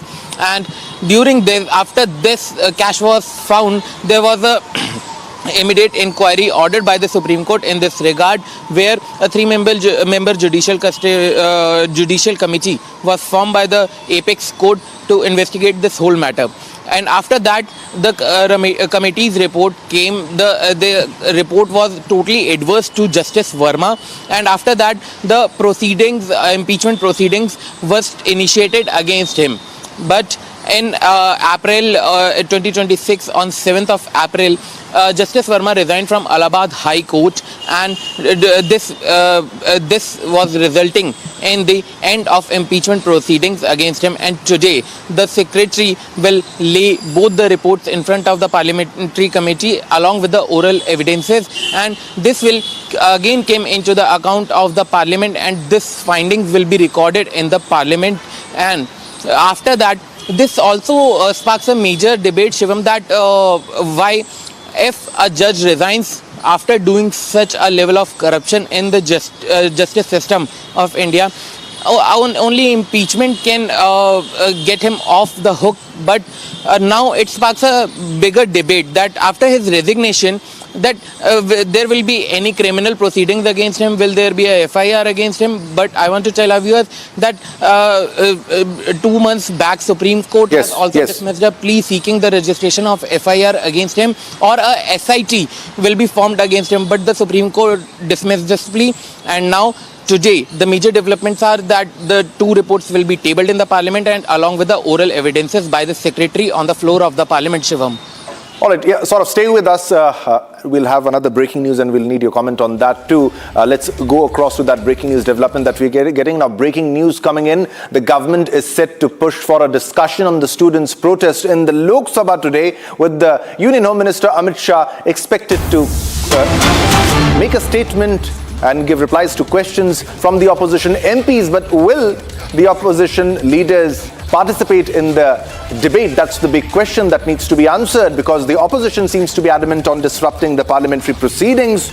And now we are getting that yesterday also, as you saw, there were protests by the NDA MPs, and they were challenging Rahul Gandhi that he should not run away from debate. He should not run away from debate. Now let's go across to our correspondent Saurav, who has been continuously tracking all the developments in this case. Now Saurav, today it's expected that Union Home Minister will be speaking on the student protest issue. What are the questions which have been raised by the opposition, and what kind of showdown is expected today in the parliament, in the Lok Sabha?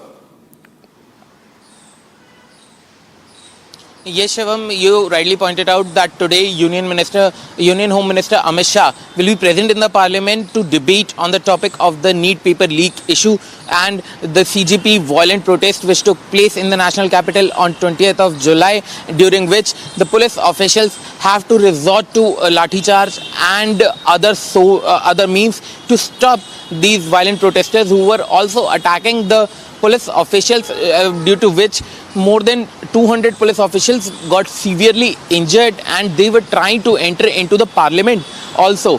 And today the opposition will be seeking answers over the police action on the students, that why did they do lathi charge on the protesters and why the pellet gun will be used. But the major thing here is that today Union Home Minister Amit Shah will be present in the parliament to give all these answers, but the opposition seems to be interested in creating ruckus. Yes, sort of keep a track of all the developments. Keep a track, Saurav. We are getting a breaking news. Yeah, we're getting a breaking news. Thanks a lot, Saurav. Keep a track of all the developments. We'll come back to you later, but we're getting another big breaking news development. This is about an Indigo flight 6E723, which declared full emergency at 23:29 IST on 11 August. That is late at night, due to left engine inoperative. So this is massive. This is huge. The left engine was inoperative. An aircraft was with 224 passengers on board. It landed safely at Chennai on runway number 25 at around 23:37. That is around 11:37. Now, full emergency was declared, and then it was later withdrawn. However, this is a significant one case after the other, one technical snag after the other. When it comes to the airlines in India, not just Indigo, but Air India sometimes, but sometimes some other airlines, and this is big that an emergency was declared. Full emergency was declared due to left engine being inoperative. Indigo flight to Chennai makes emergency landing in this case. All right, big development. This was a full emergency which was declared at Chennai airport late Tuesday night after an Indigo flight from Kolkata developed a left engine failure shortly before landing, ladies and gentlemen. This was Indigo flight 6E723 operating from Kolkata to Chennai with 224 people on board, and it declared an emergency. That is a full emergency. All right, Sharda is joining us on a phone line for all this exclusive information in this development, in this news. Sharda, what are the details that you're getting? We are getting to know that there was one engine which was left inoperative.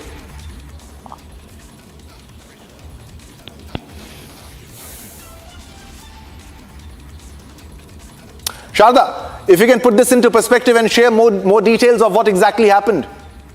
All right, we'll try to reconnect, but this is massive, the big development that we're getting, where emergency was declared due to the left engine being inoperative. And just imagine the situation mid-air, if there is an engine which becomes inoperative and you're left with another engine, and that's the kind of situation you are stuck in. However, the catastrophe was avoided and there was a safe landing which happened. But let's go across to our correspondent Sharda for all the exclusive information in this story. Sharda, what's the latest that you're getting in this incident where one engine was left inoperative? Well, actually the flight that has to come from Kolkata to Chennai had said that it was an emergency landing, and also pointed out that there was full emergency that was also given after one engine was completely stopped working. And actually with emergency landing, it was made sure that after reaching Chennai airport, all operations were once again checked. And the aircraft was supposed to reach Chennai by 11:40, but however, from Kolkata itself, as the engine did not work, did not take off, and now as for them, then a full emergency was announced, and now it's been completely cleared, and the Chennai Airport Authority has given the official statement saying that was a necessary emergency announcement to be made because one engine was fully stopped. This is not the first time an Indigo aircraft is getting a full emergency announcement made. Last few months before also, when the Indigo crisis did happen, continuously after that multiple flights were delayed, and there was multiple engine checks that was done by the Indigo in itself, as multiple aircrafts had either one engine not working completely or had multiple other technical faults. All right, but the kind of situation that the aircraft was in, imagine it could have been very dangerous. What is the information that is coming out? Is there any probe that is happening right now? Because there are two engines in an aircraft. If one is inoperative, it's not a small issue when you get to know that a full emergency has been declared on the tarmac on the airport. Well, the full emergency was declared, as you said, because one engine was completely shut down and not working. This could not have been just a small technical issue, but a full emergency issue, because it would have led to a serious accident if the checking was not done by the pilot at the last minute. So the question now comes whether from the airport authorities in itself, whether the technicians who made the check before the flight was taken onto the runway, whether the full checks was done, and until a full emergency was announced, did the technicians take in consideration on the engines, or the other small technical faults were only considered to be meager, and was it ignored, is what the airport authority is now questioning. As of now, an official probe has not been asked for, but however, looks like the Chennai Airport Authority will question the airlines on the technical consideration that should be made in the upcoming flights. All right, Shada, thanks a lot. Thanks a lot for all the updates in this story. So this was a mid-air engine stall which happened, which is one engine which was left inoperative mid-air, ladies and gentlemen. This was a full emergency which was declared due to engine being left inoperative in an Indigo flight.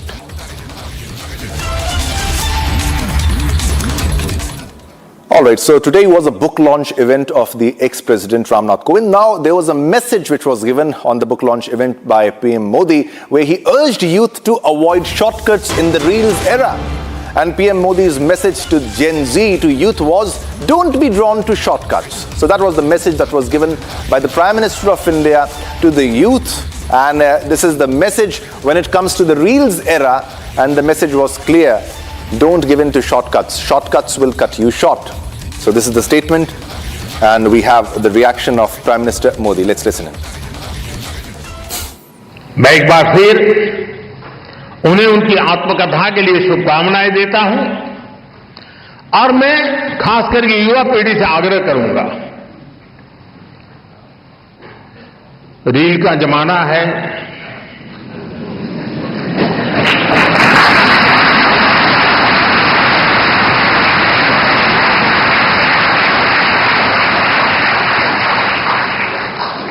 Social media में influencer आपको खींच के कहीं कहीं ले जाते हैं। इस शॉर्टकट के युग में भी एक बात हम जरूर याद रखें, रेलवे स्टेशन पे लिखा हुआ होता है।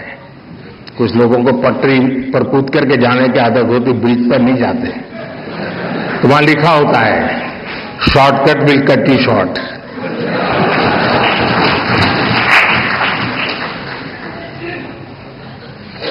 और अगर शॉर्टकट के रास्ते से भी कहीं बाहर निकलना है, तो मैं नौजवानों को कहूंगा, आपको जिसका भी पसंद हो, ऑटोबायोग्राफी जरूर पढ़ें।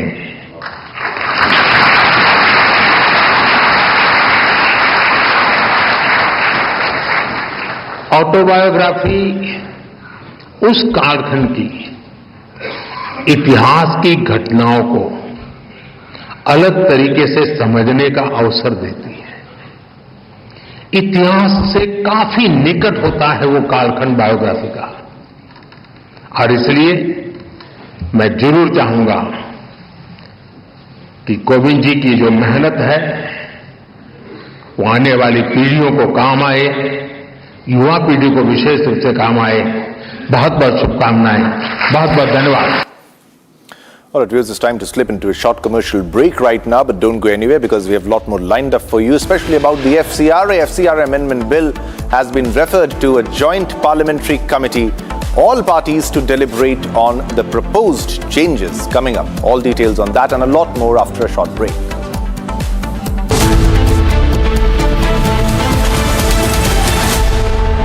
चमकी चाट से क्या बना है? आलू चाट या फ्रूट चाट, स्वाद बढ़ाए चमकी चाट। क्या बात है? स्वादिष्ट पकोड़े और परेशान, अरे चमकी चाट है इसकी जान। असली स्वाद सिर्फ चमकी चाट। Electricity bill paid. Really? Your mobile recharge is done. How? Make all kinds of payments using the Bheem Payments app and get cashback of up to rupees 300 every month. Use Bheem app to pay. It's the Mahi way.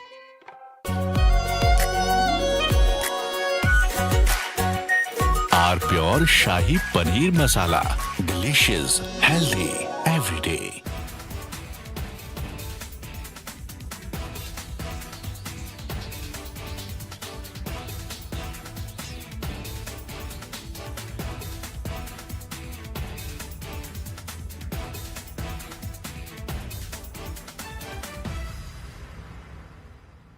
वहाँ पे 5:30 बजे शाम को आज जो है बहुत तेज फैसला आया है।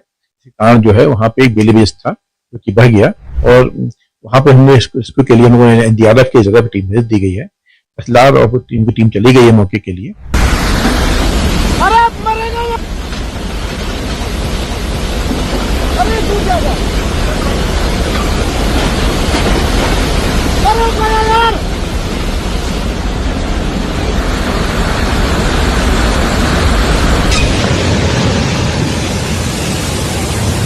ये ब्रिज जाएगा, ब्रिज जाएगा, bridge.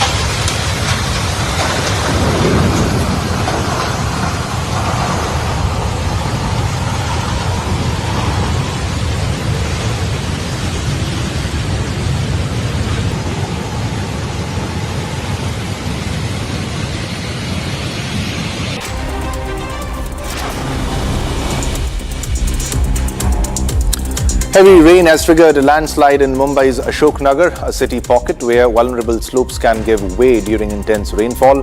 2 bodies have been recovered while 6 to 8 people are feared trapped. BMC, NDRF and police teams are racing to rescue those caught under the debris. A passenger bus burst into flames on the NH27 Barji overbridge in Bihar's Muzaffarpur. The fire sent passengers scrambling to safety as flames engulfed the vehicle. Thankfully, everyone on board was evacuated safely and there are no reports of casualties so far. India Gate is getting a patriotic makeover ahead of Independence Day. Stages, tents and banners are going up around the landmark as the capital prepares for the Tiranga Yatra and the celebrations on August 15. The final preparations are now well underway.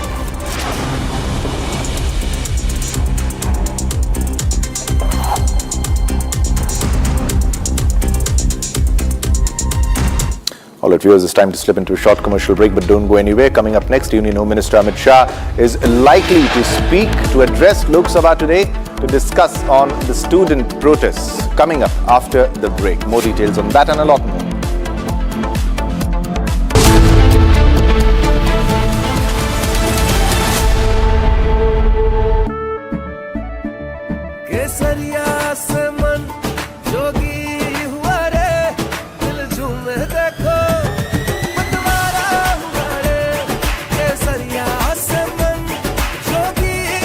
हर पल मनाओ केसरी त्योहार। विमल, बोलो जुबान केसरी।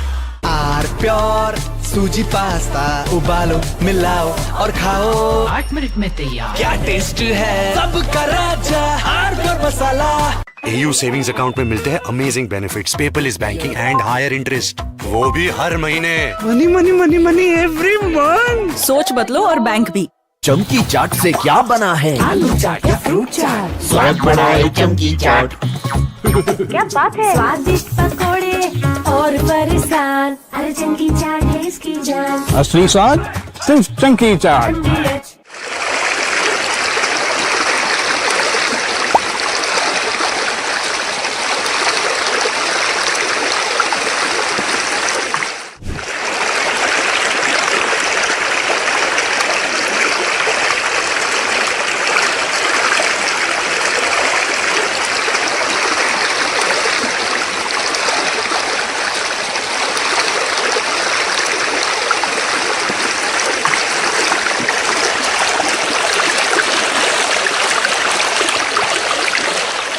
सारा असम का स्थिति बहुत खराब है।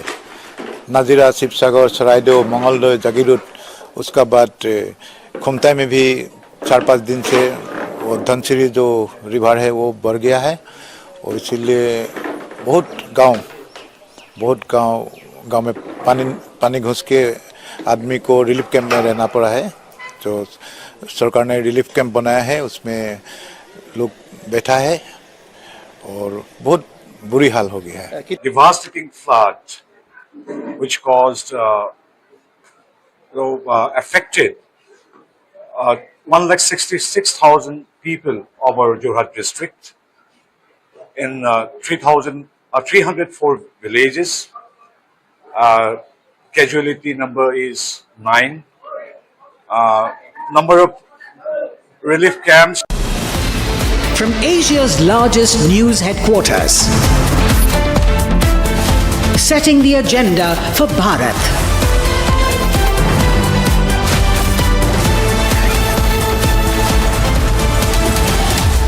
You're watching Republic.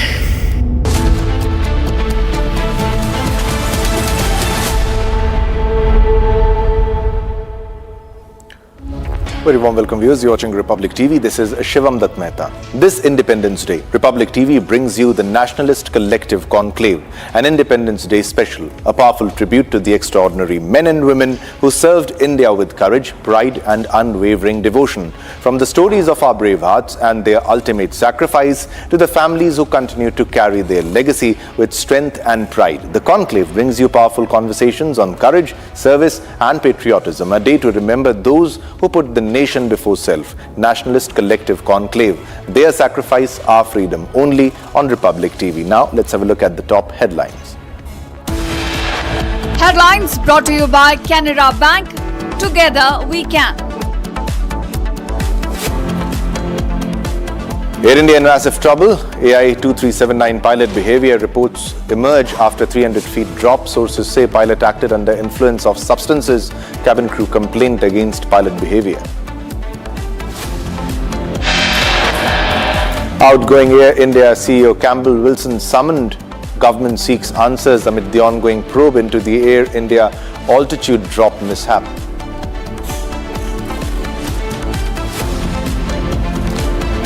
Jharkhand students hold a silent march using mobile phone flashlights. Protest continues as students press for action on their demands.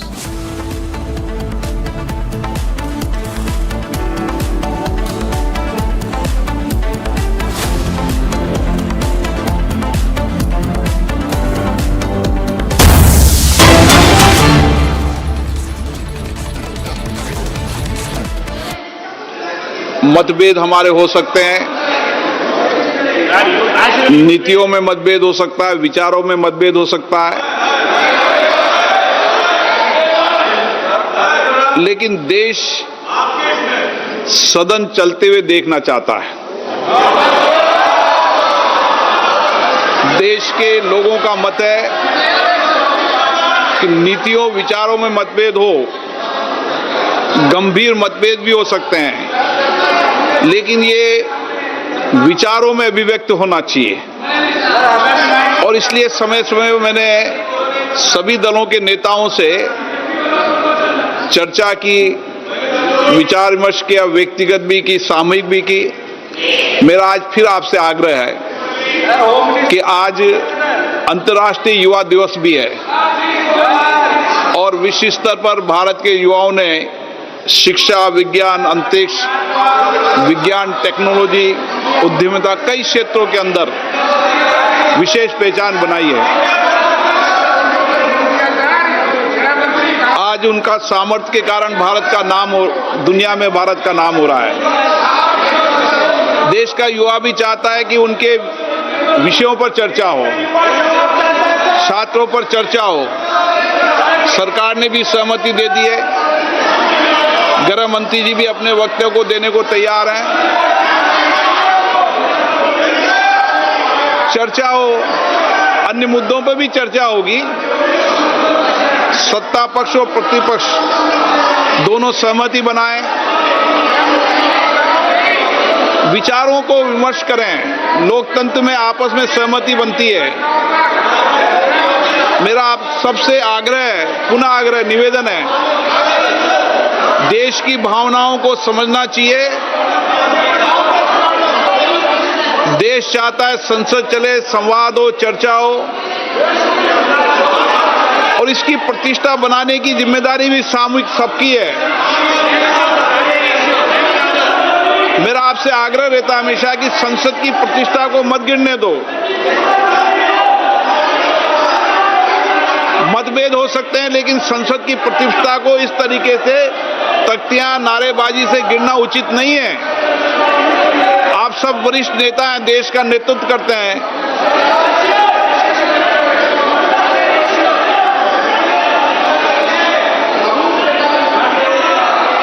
Baluji, आप सीनियर लीडर हैं, मैं आपको अपने विचारों को व्यक्त करने का अवसर दूंगा।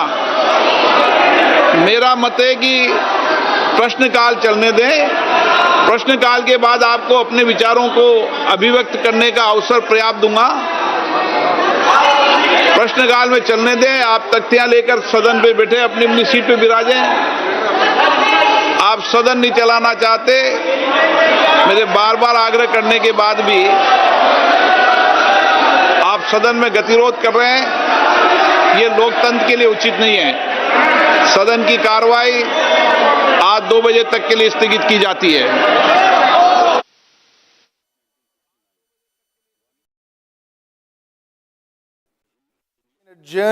Adjourned till 2 p.m. till 2 p.m. today, and this is happening because of the ruckus that was happening right now, and this was Lok Sabha proceedings happening right now, but it has been adjourned till 2 p.m. today, and because of the ruckus that was created by the opposition members, and this is the very important monsoon session in Parliament. It was a stormy session, and the ruckus was created by the opposition. He appealed the opposition members to maintain a law and order situation, to maintain decorum in the Parliament when it comes to the House proceedings. And however, the opposition continued with its sloganeering, so that's what caused all the trouble. He also said, do not let the prestige of Parliament be diminished.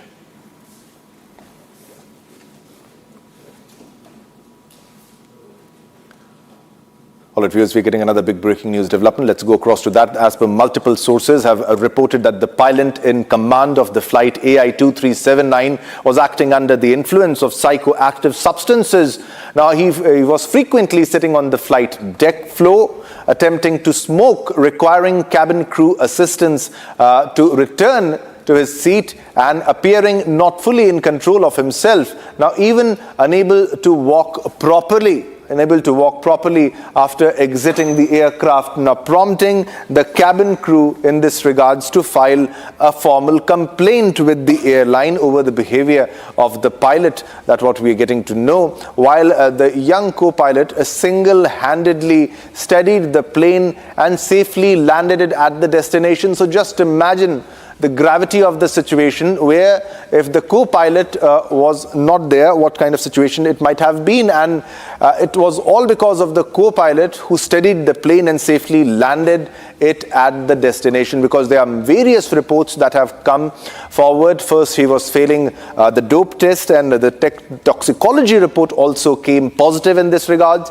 And now the big development that he was high on marijuana, that's also coming in, the reports of that. And now this is a huge development that we are getting to know, that the pilot was not behaving properly, that he might have been high. All right, let's go across to Ishan for all the latest updates in the story. Ishan, we're getting to know that there was, as per the sources, that the cabin crew already complained about the pilot's behavior, and also that he was not behaving properly, unable to control his own body, and it was the co-pilot who landed the plane safely. But over to you for all the details, Ishan. Absolutely, this is a very serious incident which needs thorough investigation, because the reports that are coming out of Air India are absolutely shocking. The pilot was in a state where he was not in a capacity not to just to fly the plane, but not even able to control himself. He had to be assisted into the cockpit, and thereafter the co-pilot is the one that safely brought down the aircraft. Apart from that, we also saw that this particular aircraft suffered from 9 major technical failures, including a triple hydraulic failure, a landing assist failure, and multiple system failures that put the lives of all these passengers at risk. The turbulence was the final nail in the coffin, which caused the 300-foot drop in the aeroplane's altitude, causing so many injuries. People received injuries on their neck, on their spine, and will be suffering from these injuries for a prolonged time as well. So this entire incident has not only brought out Air India's fault, but the entire safety protocol, wherein we are saying that pilots need due rest, pilots need this, pilots need that, but we are ignoring the implementation of these laws. So this entire investigation is not only just on the pilots or the aircraft, but the entire safety mechanism that ensures safe flying within India and for international flights. So ICAO and AAIB have their task cut out from them, and this investigation will prove critical for the future of aviation in India. Back to you. All right, yeah, but the situation is, if you can see, because there were multiple reports and multiple questions that were also raised. First, of the dope test that he failed. Second, of the toxicology report that he failed. And a third is this, that he was high on marijuana, likely high on marijuana. And now this is a very big revelation. Looking at the sequence of events, what kind of action could we expect against the CEO also, against the airlines also? And how prompt is the DGCA? How promptly is the DGCA acting upon all the developments? The response from DGCA has been lack, because this is not the first incident that is happening. Air India itself has suffered 154 incidents since January 2025. So all of this is brought a lot of focus on DGCA and AAIB, because a lot of investigations happen, a lot of recommendations happen. We have not seen major action taken against any major airline within India. We have seen that even after the crash that happened in Air India, we are still awaiting the final report of that crash. It has been over a year now. Apart from that, we have also seen that a lot of the investigations that are pending, not only with Air India but with Indigo and other aircraft manufacturers as well. So all of this is a very important moment, a critical juncture for India aviation history, Indian aviation sector.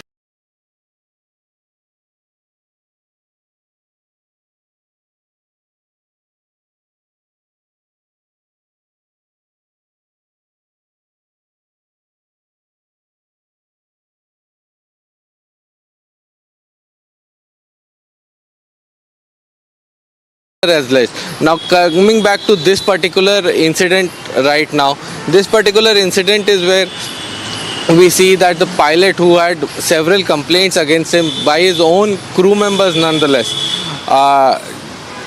failed a drug test and then failed a psychotropic substance test, and thereafter also he was put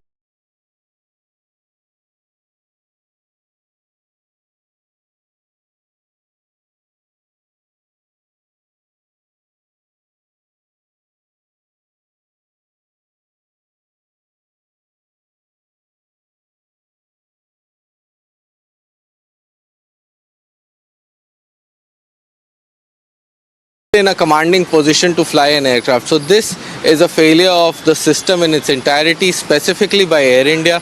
So we need to see what DGCA takes, and is this airline being pulled up by its bootstraps. Back to you. All right, thanks a lot for all the updates. Let's go across to another big breaking news development that we are tracking right now. It is about the Kaveri water issue. This is Supreme Court agrees to Tamil Nadu government's plea for early hearing of Kaveri water dispute. The long-running Kaveri water dispute between Tamil Nadu and Karnataka is set to come up before the Supreme Court, with both states expected to present their positions on the sharing and release of the Kaveri waters. Big development coming in, ladies and gentlemen, here, where the Kaveri waters issue is set to be heard in the Supreme Court, and they will hear Tamil Nadu's plea on the Kaveri water issue. That's what we are getting. Supreme Court agrees to Tamil Nadu government's plea for early hearing of Kaveri water dispute. The long-running Kaveri water dispute between Tamil Nadu and Karnataka is set to come up before the Supreme Court, with both states expected to present their positions on the sharing and release of Kaveri waters. This is big, ladies and gentlemen. That's what we're getting to know. And this is about the Kaveri water issue that will be discussed, with the issue of which will be heard in the Supreme Court, ladies and gentlemen. And the plea will be heard because the Supreme Court has agreed to hear Tamil Nadu government's plea for early hearing of a Kaveri water dispute. This is the long-running Kaveri dispute between Tamil Nadu and Karnataka, which is set to come up before the Supreme Court. Now, with both states expected to present their positions on the sharing and release of the Kaveri water, on Kaveri waters. All right, so this is big because this is a very concerning issue when it comes to two states, Karnataka and Tamil Nadu. Now, what will be decided? We'll have to wait and watch, but the issue is big. Issue is big, ladies and gentlemen.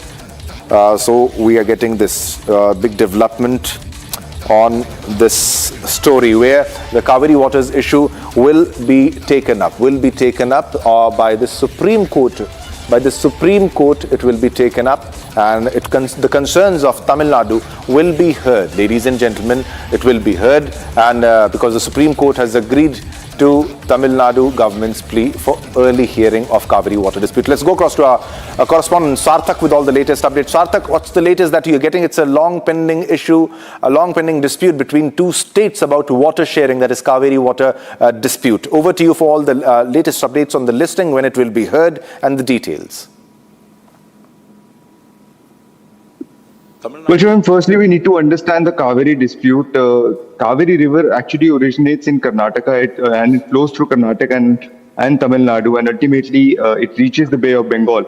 And this has been a long running dispute between Karnataka and Tamil Nadu, over a century-old dispute, where Karnataka says that they need water for their own drinking purposes, their drinking water purposes and irrigation requirements, whereas Tamil Nadu says that Kaveri is an interstate river, and the state of Karnataka cannot unilaterally sort of withhold. If you have any objection, you can raise it afterwards.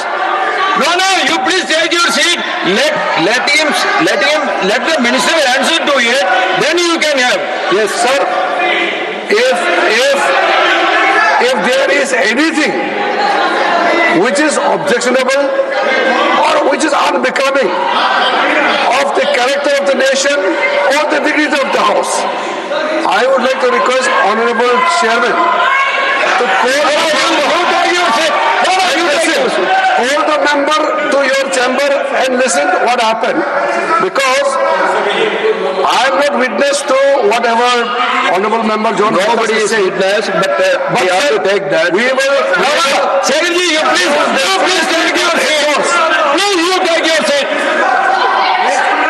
Sir, you take your seat. Sir, my request is, you can call the concerned person, the honorable member, and hear them out. And whatever you decide. Yes. Let me make my observation. Of this nation. Let me make my observation. Honorable, if you are shouting, then I cannot. Let me make my observation. If you are having any objection, you can raise it again. I will give you the opportunity. Please take your seat. Honorable members, certain instances have come to my notice regarding discourteous and undignified comments being made by members, interrupting the speech of other members in the House. I would advise that honorable members should be very careful not to hurt the sentiments and the feelings of fellow members. Our culture is unique. Why you are shouting? No, I'm not going to allow you. Please take your seat. Let me complete my observation. You don't have the patience. I would advise the honorable members should be careful not to hurt the sentiments of the feelings of fellow members. please take your seat, and you please take your seat. You are inducing the new member to shout. This is the way you want to. When I am making my observation, after my observation, you can raise your hand so that I can give you the opportunity. I would advise the honorable members should be careful not to hurt the sentiments and the feelings of fellow members. Our culture is unique and it is inclusive of diverse regional cultures. There should be no disrespect to the cultural traditions and the regional identities of our colleagues. All right, viewers, we're getting a very big breaking news development right now at this moment. This is Tata Chairman N. Chandrasekharan, who has resigned, ladies and gentlemen. So this is the big breaking news development that we are getting right now. And it's a big development in the Tata group that we are getting to know that the Tata chairman, that is N. Chandrasekharan, has resigned, and he was supposed to complete his term and full term when it comes to serving in Tata as a chairman. But now he has resigned. N. Chandrasekharan has resigned. And this is huge, this is significant when we look about the management, very senior leadership in Tata.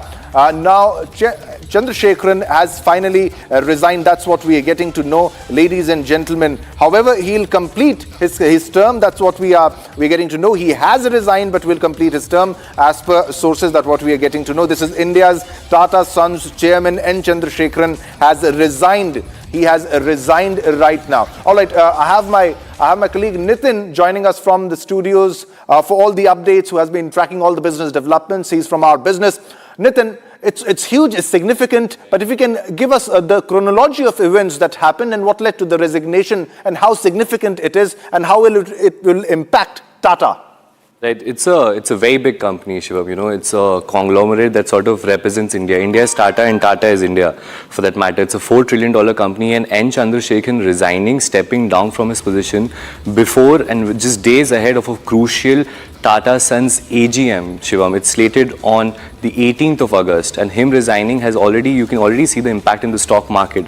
All the stocks, namely Titan, Tata Consumers, TCS, all have fallen below the 1% mark today. And there's all these stocks, all the Tata Group companies who are listed both in BSE and NSE have started reacting to the major change in its management. N. Chandrasekharan resigning. He's an individual who joined the Tata Group back in the 1980s, and then he took over as the Tata Sons chairman during Ratan Tata's period as back in 2017. So it's been a phenomenal period of time. Now, there were certain disputes, reports of infighting that Republic had highlighted earlier as well when it came to the entire Tata Sons group.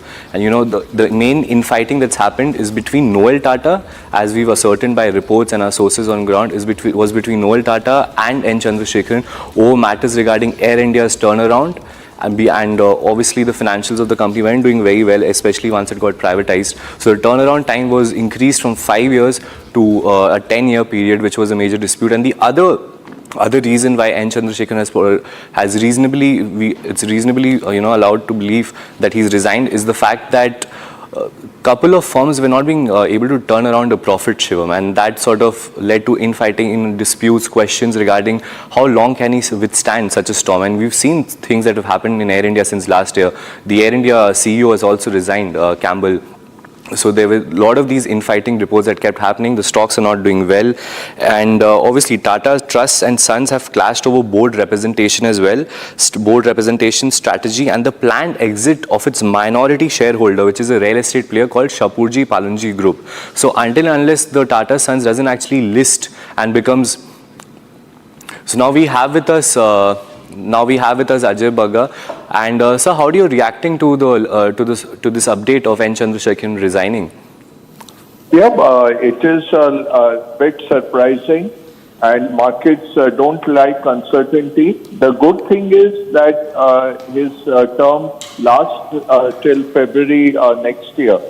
So we have a 6 months transition period for the successor to be announced and to work along with Mr. Chandrasekharan. So overall, a little bit worry for the markets, because markets don't like uncertainty. It would have been better if, along with his resignation, there would have been also a succession plan which would have been put into action, and a successor would have been announced as well. Right.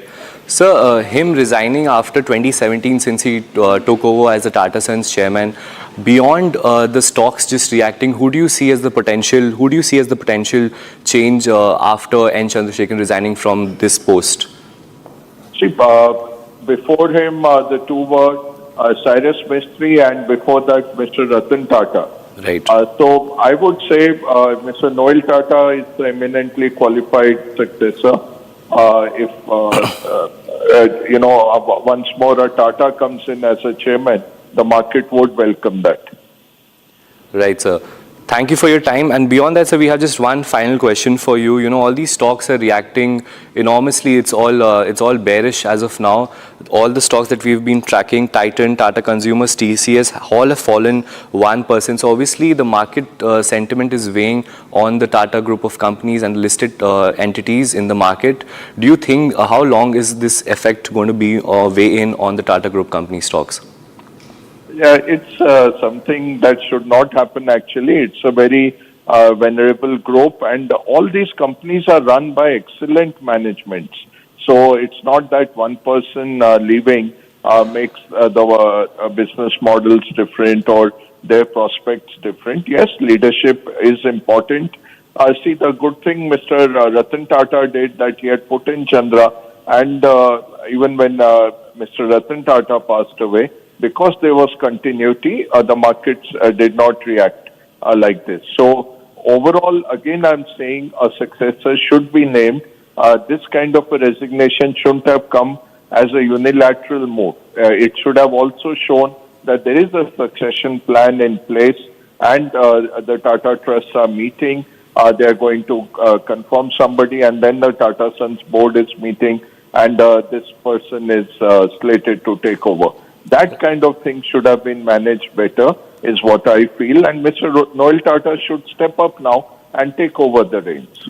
Right. So there have been several doubts, sir, that have been pertaining, that have sort of persisted ever since Ratan Tata was out of the picture and N.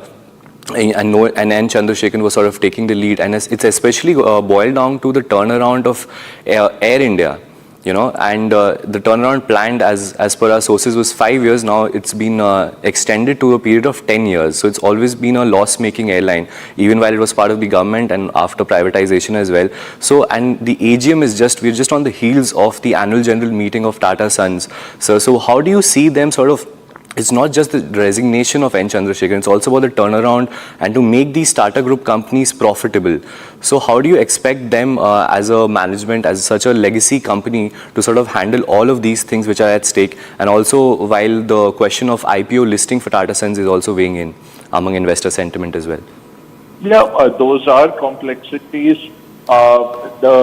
The majority of the Tata Trusts don't want to list Tata Sons. So let's see what RBI decides, what SEBI decides.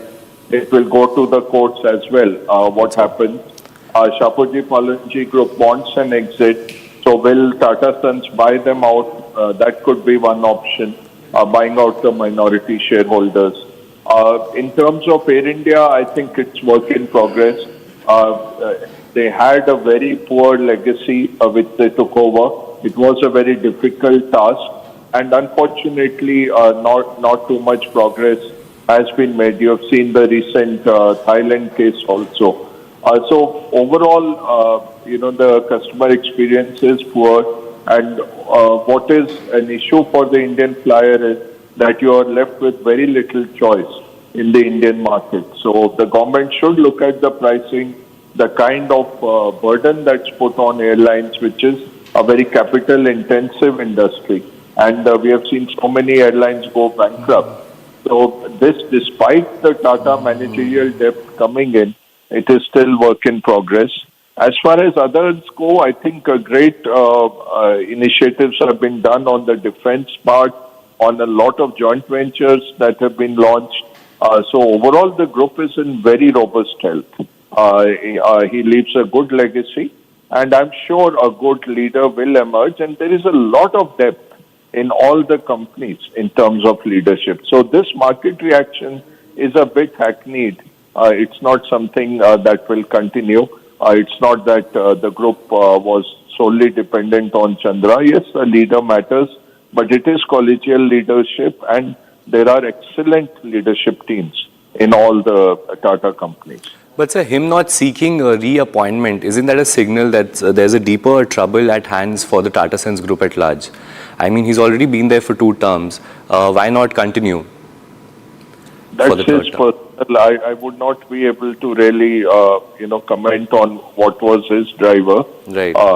We'll get to know later. But, again, I'm saying there are just so many candidates for that role who can come in. And the family itself, Mr. Noel Tata, I have worked closely with him as a banker. I know him well. Excellent leader again. So there are a lot of options available. It's a very venerated group, a group of, more than a century old. So there is a lot of depth. So again, I'm saying in terms of PR, this should have been handled better because all these questions are now coming up. So hopefully by this evening, the PR will have been managed and a better market response would have been given. But this market reaction is unwarranted. Things don't change because of one person. Right, sir. And also, sir, while his term has ended, we know for our sources for a fact that Tata Sons had set 2 conditions for extending Chandrasekharan's tenure. Mainly, the holding company must continue to remain unlisted. Sir, this question of listing and unlisting for Tata Sons has been going for quite a bit. How do you, in the future, see this turnaround, if there are developments? How are you looking at the RBI? I mean, RBI recently released its upper layer NBFC list and Tata Sons Limited was still a part of it. So how are you looking at that? Because you said you were looking forward to an update from the RBI. Yeah, clearly it's a regulatory decision then. And let's see what the Tatas get back to the regulator with. They have made their preference quite clear. Minority shareholders on the other side are pushing for a listing. So overall, it's between the group and RBI. So we'll have to wait and watch and see what comes out of it. Clearly, the group does not want to list this entity and they want to keep it private. So let's see what comes out of it. Very difficult to really comment on the regulators' move on this.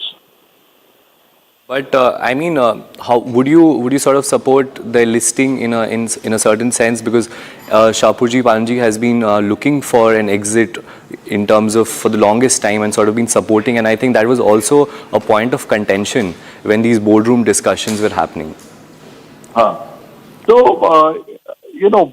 Overall, I would say if you ask my personal preference, I would say listing is good. It gives us, as market men, it gives us a chance to invest in a company which is like without parallel, probably globally, owning an entire group, in one entity. So you get access to the entire conglomerate. So that way, in a market sense, market depth, increasing market cap of listed companies in India, it's always good. On the other side, what happens is a lot of the projects that you incubate, those come under public glare, and you might not want to bring out so many projects in the initial years, rather keep them private and then go for a listing and a spin-off. Sorry to interrupt you, sir. We have a very big breaking right now. We've just accessed N. Chandrasekharan's, the chairman of the Tata Sons letter. His statement has been out today. So what he's basically mentioned as part of his letter is that it has been 6 months since that board meeting was last taken place. I'm assuming this is when it happened in February, where his term extension was sort of delayed for a later period of time, and the turnaround of 5 major Tata Sons group companies was sort of at stake. And he's also mentioned as part of his resignation letter, no resolution has been reached till date. Tata Sons is a very large institution. There are many strategic projects that are under critical stages of execution. It is not only necessary to have a leader in place to lead the group beyond February 2027, which is when his resignation will come into effect, but also clarity on leadership. It's important for both employees, investors, partners, and other stakeholders. Under these circumstances, he's communicated his resignation to the Tata Sons board. So how do you look at it? So if you're there with us, how are you looking at his resignation letter, the points that he's highlighted as part of it? Yeah, this is very much in the public domain. So, right, sir. So overall, if you look at it, again, I'm saying this should have been discussed, and a full plan should have been done, because Tata Group is very important for the Indian market, for the Indian economy. So overall, I would say, a chairman resigning, we should have had the succession plan in place and all the announcements in place. So this looks like a unilateral move that has happened. It's unfortunate, but I'm sure the group will convene, and by this evening we'll have more clarity. Right. So, sir, we have my colleague Rishita with us as well, and she has a couple of questions on the Tata Sons' latest development regarding N. Chandrasekharan. Back to you, Rishita. Thank you, Nitin. Thank you so much, sir, for joining us. Now, this is a big change that we are witnessing. It's the end of a decade-long leadership. Now, so my first question for you is, what does this mean for Tata Group's future? Help us understand the future outlook about how things are going to shape up further. Yeah, overall, it's a very venerated group, very venerable group. There's a lot of managerial depth in it. So overall, there are multiple options that will be available, whether they promote somebody within the group or they go for an outsider. That is one. Mr. Ratan Tata had brought in Mr. Chandrasekharan at a time when Mr. Cyrus Mistry had just resigned, and he held it together at a very delicate time, very sensitive time. He's contributed very well. Still work in progress on a number of fronts. So that way it's a surprise, but it was coming because it was clear that most of the Tata Trust wanted the 65-year retirement age to be honored. So they were looking at a 2-year period. And last year, actually, the board had unanimously elected him as a chairperson. So that way it was a bit of a surprise. Again, should have been handled better, and we should have had more clarity. 100%, sir. Now, we saw how the markets reacted to it, right? The stock stumbled very glaringly. So do you think the investor sentiment at large is going to get impacted by this major shift? And if so, how come? No, see, markets don't like uncertainty. So that way a bit of a sell-off happens. But otherwise it doesn't change the fundamentals. So this is more sentiment-driven. And I think we have one option in Mr. Noel Tata available for the group to take over as an interim chairperson and navigate the group. Again, it's very collegial. The working of the group is collegial. There are armies of old-timers sitting within the group. So we have seen, I personally seen the transition from JRD to Mr. Ratan Tata, then from Mr. Ratan Tata to Cyrus Mistry to Chandra, and now from Chandra to whoever comes by, they will manage a good transition. The group is very well run, and there's a lot of managerial depth in all the group companies. So nothing changes fundamentally. Yes, strategic direction, vision is really colored by the leader. So we will look at whoever emerges as the leader now. But it is collegial. There are a lot of trustees on the boards, and the Tata Sun board is big. So it is not that one person really drives it. Someone like JRD or Mr. Ratan Tata were great leaders. So they really towered above everybody else. Chandra was more a professional manager who came in. Now let's see if Mr. Noel Tata will himself take over and then bring back the days of JRD or Ratan Tata, or he will get one more professional to come in. Now, sir, just to get a little particular, how do you think the expansion plans are going to get impacted because of this leadership change? Now, how important will Air India also be next on the cards, because this is a huge change that we are witnessing? Yeah, it is a big change. But again, as I saying the fundamentals are very well, documented, and the companies and the initiatives run on a very well thought out plan. So it won't be a long-term impact. Even we have 6 months of Mr. Chandra being in office, so there will be a transition, I'm sure, and we'll get more clarity. So not to worry. I'm not really worried about that. And market reaction we have to just ignore as noise. Fundamentals don't change. Vision will stay the same, and we'll have some good fortune coming in. Right, sir. Now help us understand the impact on the valuation as well. What do you think are going to be the key changes that we are likely to witness because of this? See, Chandra came from TCS. He brought a lot of new age thinking, fresh thinking. And he brought in some very good professionals into the group. So that gets impacted. Now the new leader will really set the tone. Again, we can only comment once we see the new leader. But overall, the group is doing it's in robust health. Companies have been doing quite well. Air India is still a work in progress, and that was a very difficult task that they took over, and it's taking more time than anticipated. That much is there, definitely. Right, sir. Thank you so much for joining us at Republic. Thank you so much for sharing your insights with us. It was a great pleasure to have you on board. Now viewers, you're joined by another such big name to talk about this impactful resignation that is about to change the Tata Sons trajectory. We're joined by Devin Choksi, MD at DR Choksi Finserv Private Limited. Hello, sir. Thank you so much for joining us at Republic. Yeah, hi. It's great to be on show. Right, sir. I want to understand with you what impact this resignation is likely to have, particularly on the markets and the overall outlook for Tata Sons and the group. Well, I think on one side, the resignation has happened on the occasion when I think the renewal of this particular appointment to take place. So ahead of that, I think this resignation has happened. So he's completing the term, but he's not seeking a renewal. So that is the first point. Second thing, yes, agreed that I think at some stage, I think everybody leaves the company. I think that's a natural course, and I think that's what it will be. But the fact is that I think it has happened a little sadly at this point of time, because he has actually, from 2017, since he took over in a very critical situation, he turned around Tata Group very, very significantly.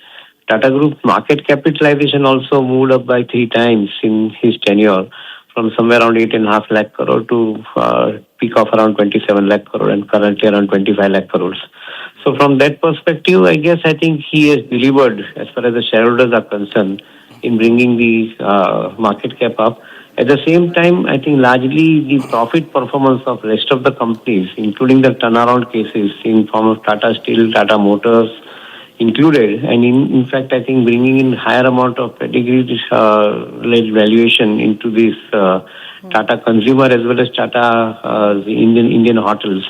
All these companies, I think, is significantly, given the turnaround to these companies, including the professional management. Yes, I think one can argue against, these 3 companies which have probably been a cause for bleeding the group.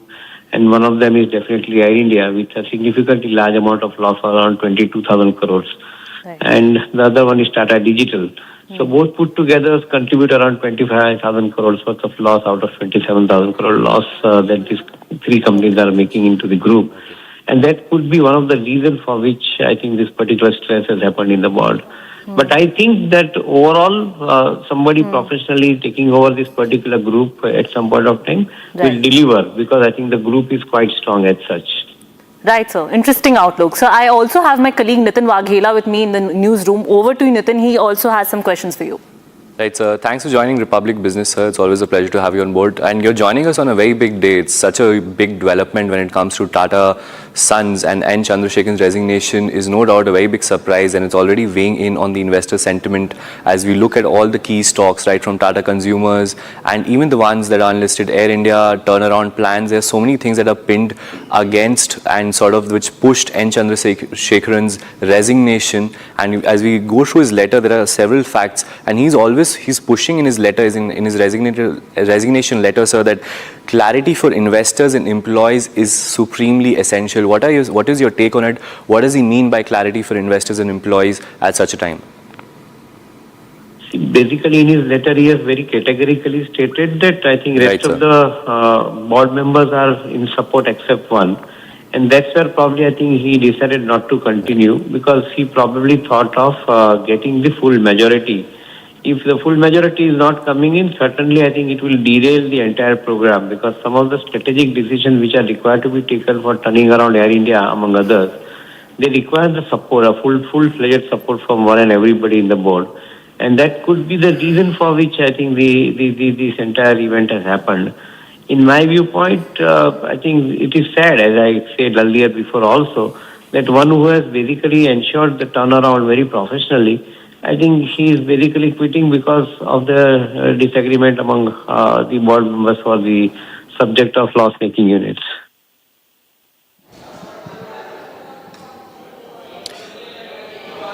Mr. Choksi, this is also coming at a time when there are questions over the management of some of Tata Sons, companies. It is coming at a time when the resignation comes at a time when you've had the entire Air India question, the fiasco with Air India. You've now had a big controversy with Air India, which they are dealing with.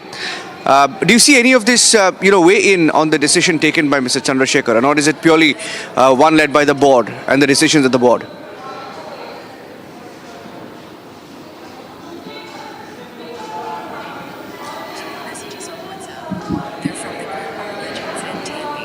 Okay, I think I lost the line there, but Nitin, I just wanted to, go through the whole letter that has been put out by, the statement that's been put out by N. Chandrasekharan.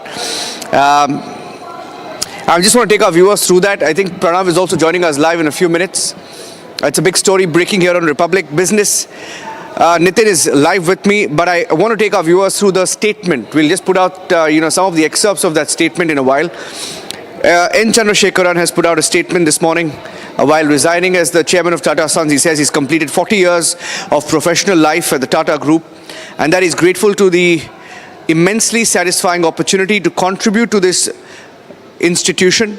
Leading Tata Sons over the past decade has been a great honor and a profound responsibility. He says his current tenure as the chairman of Tata Sons comes to an end on the 20th of February 2027. He says Sir Dorabji Tata Trust and Sir Ratan Tata Trust had unanimously recommended the extension of his term for a period of 5 years, which was recorded and recommended by the Tata Sons Nominations and Remuneration Committee and the board. Subsequently, the resolution was tabled in the Tata Sons board on February 24th, 2026. However, the proposal was not carried through because of one of the board members did not support it, and in the absence of unanimous support, he chose to defer the decision. He says it's been 6 months since the board meeting and no resolution has been reached till date. Tata Sons is a very large institution, and there are many strategic projects that are under critical stages of execution. It's not necessary to have a leader in place to lead. It is not only necessary to have a leader in place to lead the group beyond February 2027, but also clarity on leadership is important for employees, investors, partners, other stakeholders. And under these circumstances, earlier today I've communicated to the Tata Sons board that I have decided not to offer myself for reappointment when my term ends on the 20th of February 2027. I've asked the board to decide on the succession soon to ensure a proper transition. And I'm grateful to the support of all stakeholders. That was the statement. Sriram Subramaniam is joining us on the line. Mr. Subramaniam, good morning. Big news. I think the impact is already being seen in the markets. Your take on the sudden move of Mr. Chandrasekharan. Good morning. This move totally, obviously catching the market by surprise, but not totally unexpected given the friction within the board members, especially after Mr. Noel Tata joined the board late last year. So I think in the letter itself, he refers to the fact that his reappointment was considered in February but was deferred. So there was uncertainty on that front. There is pushback from board members, especially Mr. Noel Tata, on capital allocation decisions, turning around the loss-making entities. So there is pressure on the board, especially on the leadership of Mr. Chandrasekharan. The only positive I see is that he will complete his tenure till February 2027. So there will be a smooth transition. Hopefully, the board will zero in on a successor quickly and ensure that there is a close to a 6-month, I would say, overlap and smooth transition.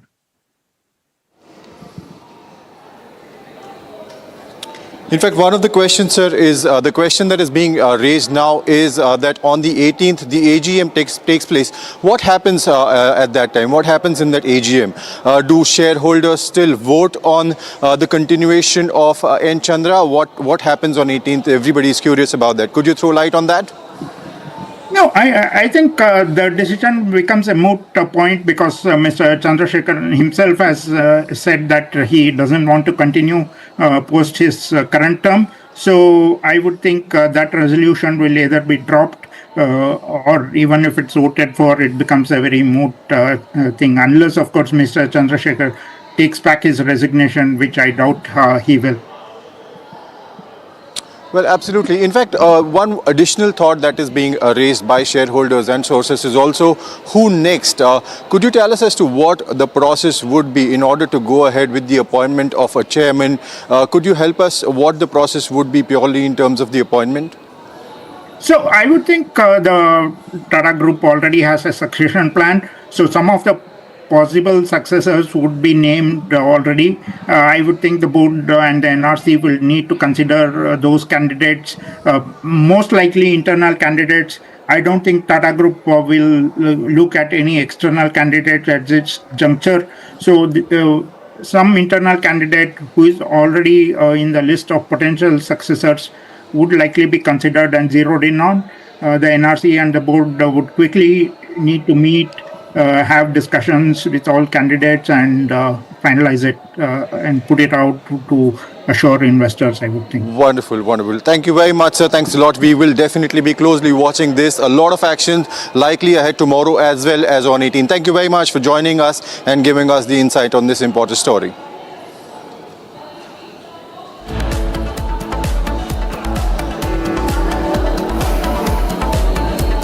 We will be coming back to this story after the break following the latest developments in the Tata Sons board.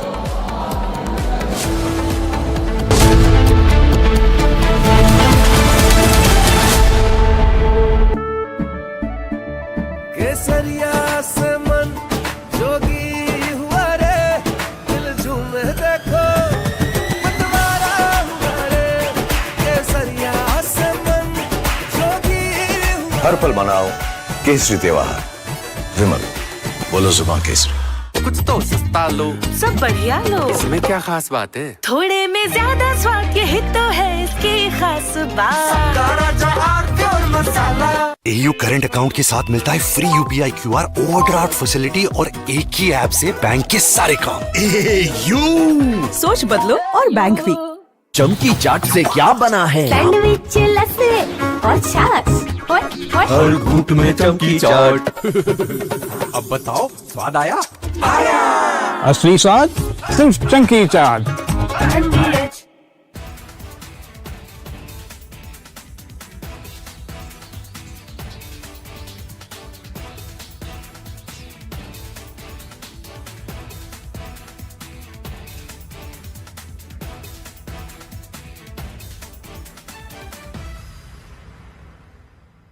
वहाँ पे 5:30 बजे शाम को आज जो है बहुत तेज फैसला लड़ाया है। कारण जो है वहाँ पे एक बेली बेस था जो कि बह गया और वहाँ पे हमने इसको के लिए हम लोगों ने एनडीआरएफ की जगह पे टीम भेज दी गई है। फिलहाल और टीम चली गई है मौके के लिए।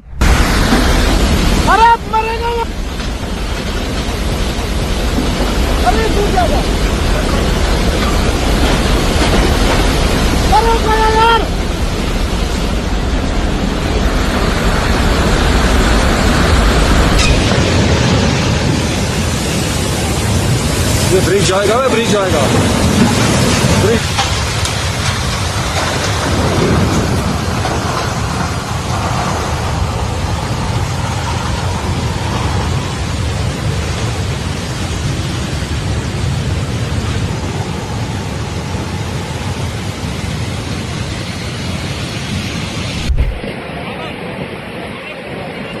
जिले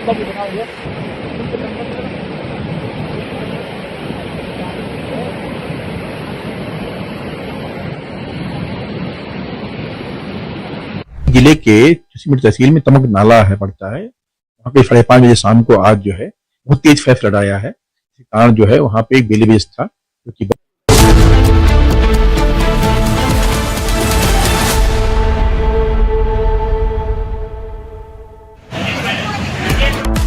Air India is in massive trouble. Air India pilot behavior reports emerge after 300 feet drop. Sources say pilot acted under influence of substances. Stay tuned.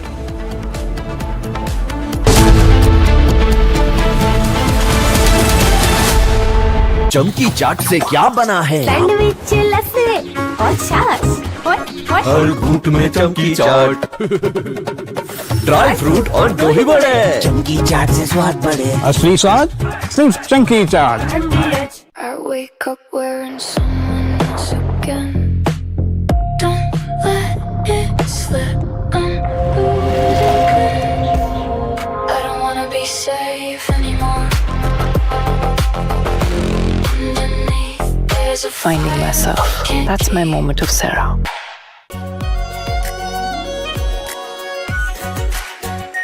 Are pure shahi paneer masala, delicious, healthy every day.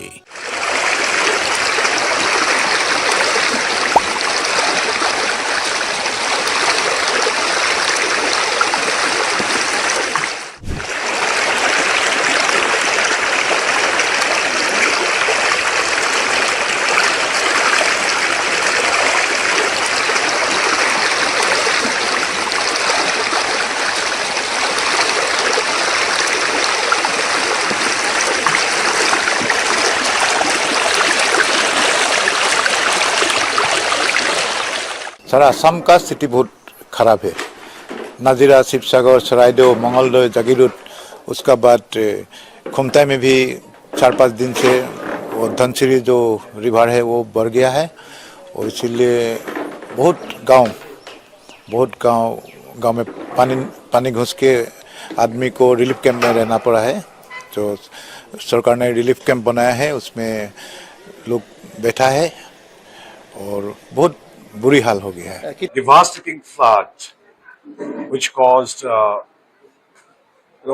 affected 1,66,000 people of our Jorhat district in 304 villages. Casualty number is 9. Number of relief camps were 39, and the total number of inmates in the camp is 9. And much more coming up, viewers. FCRA amendment bill referred to a joint parliamentary committee. All parties to deliberate on the proposed changes. इस सार्वजनिक जीवन में और संसदीय जीवन में अभी सुनाई पड़ती है। जब से संसद सत्र शुरू हुआ तब से लगातार मैं संसद में आता हूं, मेरी चैम्बर में बैठा हूं। चूंकि संसद भवन के अंदर विपक्ष संसद को चलने ही नहीं दे रहा है दोनों गृहों में, तो कोई जाकर क्या करेगा। जहां तक चर्चा का सवाल है, सरकार की ओर से किरण रिजिजू जी ने, जो हमारे पार्लियामेंट्री अफेयर्स मिनिस्टर है, उन्होंने बहुत स्पष्ट कर दिया कि जो नीट आंदोलन के छात्र प्रदर्शन पर सभी प्रकार की चर्चा करने के लिए सरकार तैयार है और चर्चा के लिए समय सुनिश्चित किया जाए और विपक्ष तैयार हो जाए। पहले तो ये यही मांग कर रहे थे, हमने हाँ बोल दिया। मेरी ओर से भी मैंने कह दिया है कि मैं किसी भी सवाल का जवाब देने के लिए संसद में तैयार हूं, मगर वो चर्चा ही नहीं होने देना चाहते। अब जनता तय करे कौन भाग रहा है। आज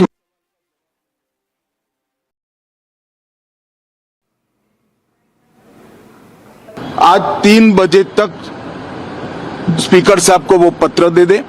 3 बजे से लेकर कल 3 बजे तक सभी प्रकार की चर्चा के लिए हम तैयार हैं। मैं सदन में ही बैठूंगा, सबको सुनूंगा और सब चीजों का जवाब दूंगा। सरकार के पास छुपाने के लिए कुछ नहीं है। वो भी चर्चा करूंगा कि आपने क्यों चर्चा नहीं चाहिए। भारतीय जनता पार्टी की मोदी जी के नेतृत्व में सरकार, एनडीए की मोदी जी के नेतृत्व में सरकार हर चीज पर चर्चा के लिए तैयार है। संसद वो चलने दे बस। आज मैं चैनलों के माध्यम से इन विपक्ष को कहना चाहता हूं कि आप एक पत्र 2 बजे तक लिख कर दे दीजिए स्पीकर साहब को। 3 बजे से चर्चा चालू कर देंगे और कल 3 बजे मैं जवाब दे दूंगा सारी चीजों का। संसद में चर्चा करने के नियम बने हैं, तरीके बने हैं। अब मुझे कोई कहता है कि आप एक स्टेटमेंट दे दो, इतने गंभीर मसले पर इस तरह से चर्चा नहीं हो सकती है। शायद आपके पद्धति में होगा, मगर संसदीय पद्धति ये नहीं है। संसद में एट लेंथ चर्चा होती है। आज 3 बजे से देर रात तक जब तक वो बैठे और कल दोपहर 3 बजे तक हम तो क्वेश्चन आवर भी सस्पेंड करने के लिए तैयार है, अगर स्पीकर साहब अनुमति देते हैं तो। कल 3 बजे तक मैं चर्चा के लिए तैयार हूं। मैं खुद बैठूंगा, हर चीज लिखूंगा और हर चीज का जवाब दूंगा, जिससे देश की जनता के सामने सारी चीजें स्पष्ट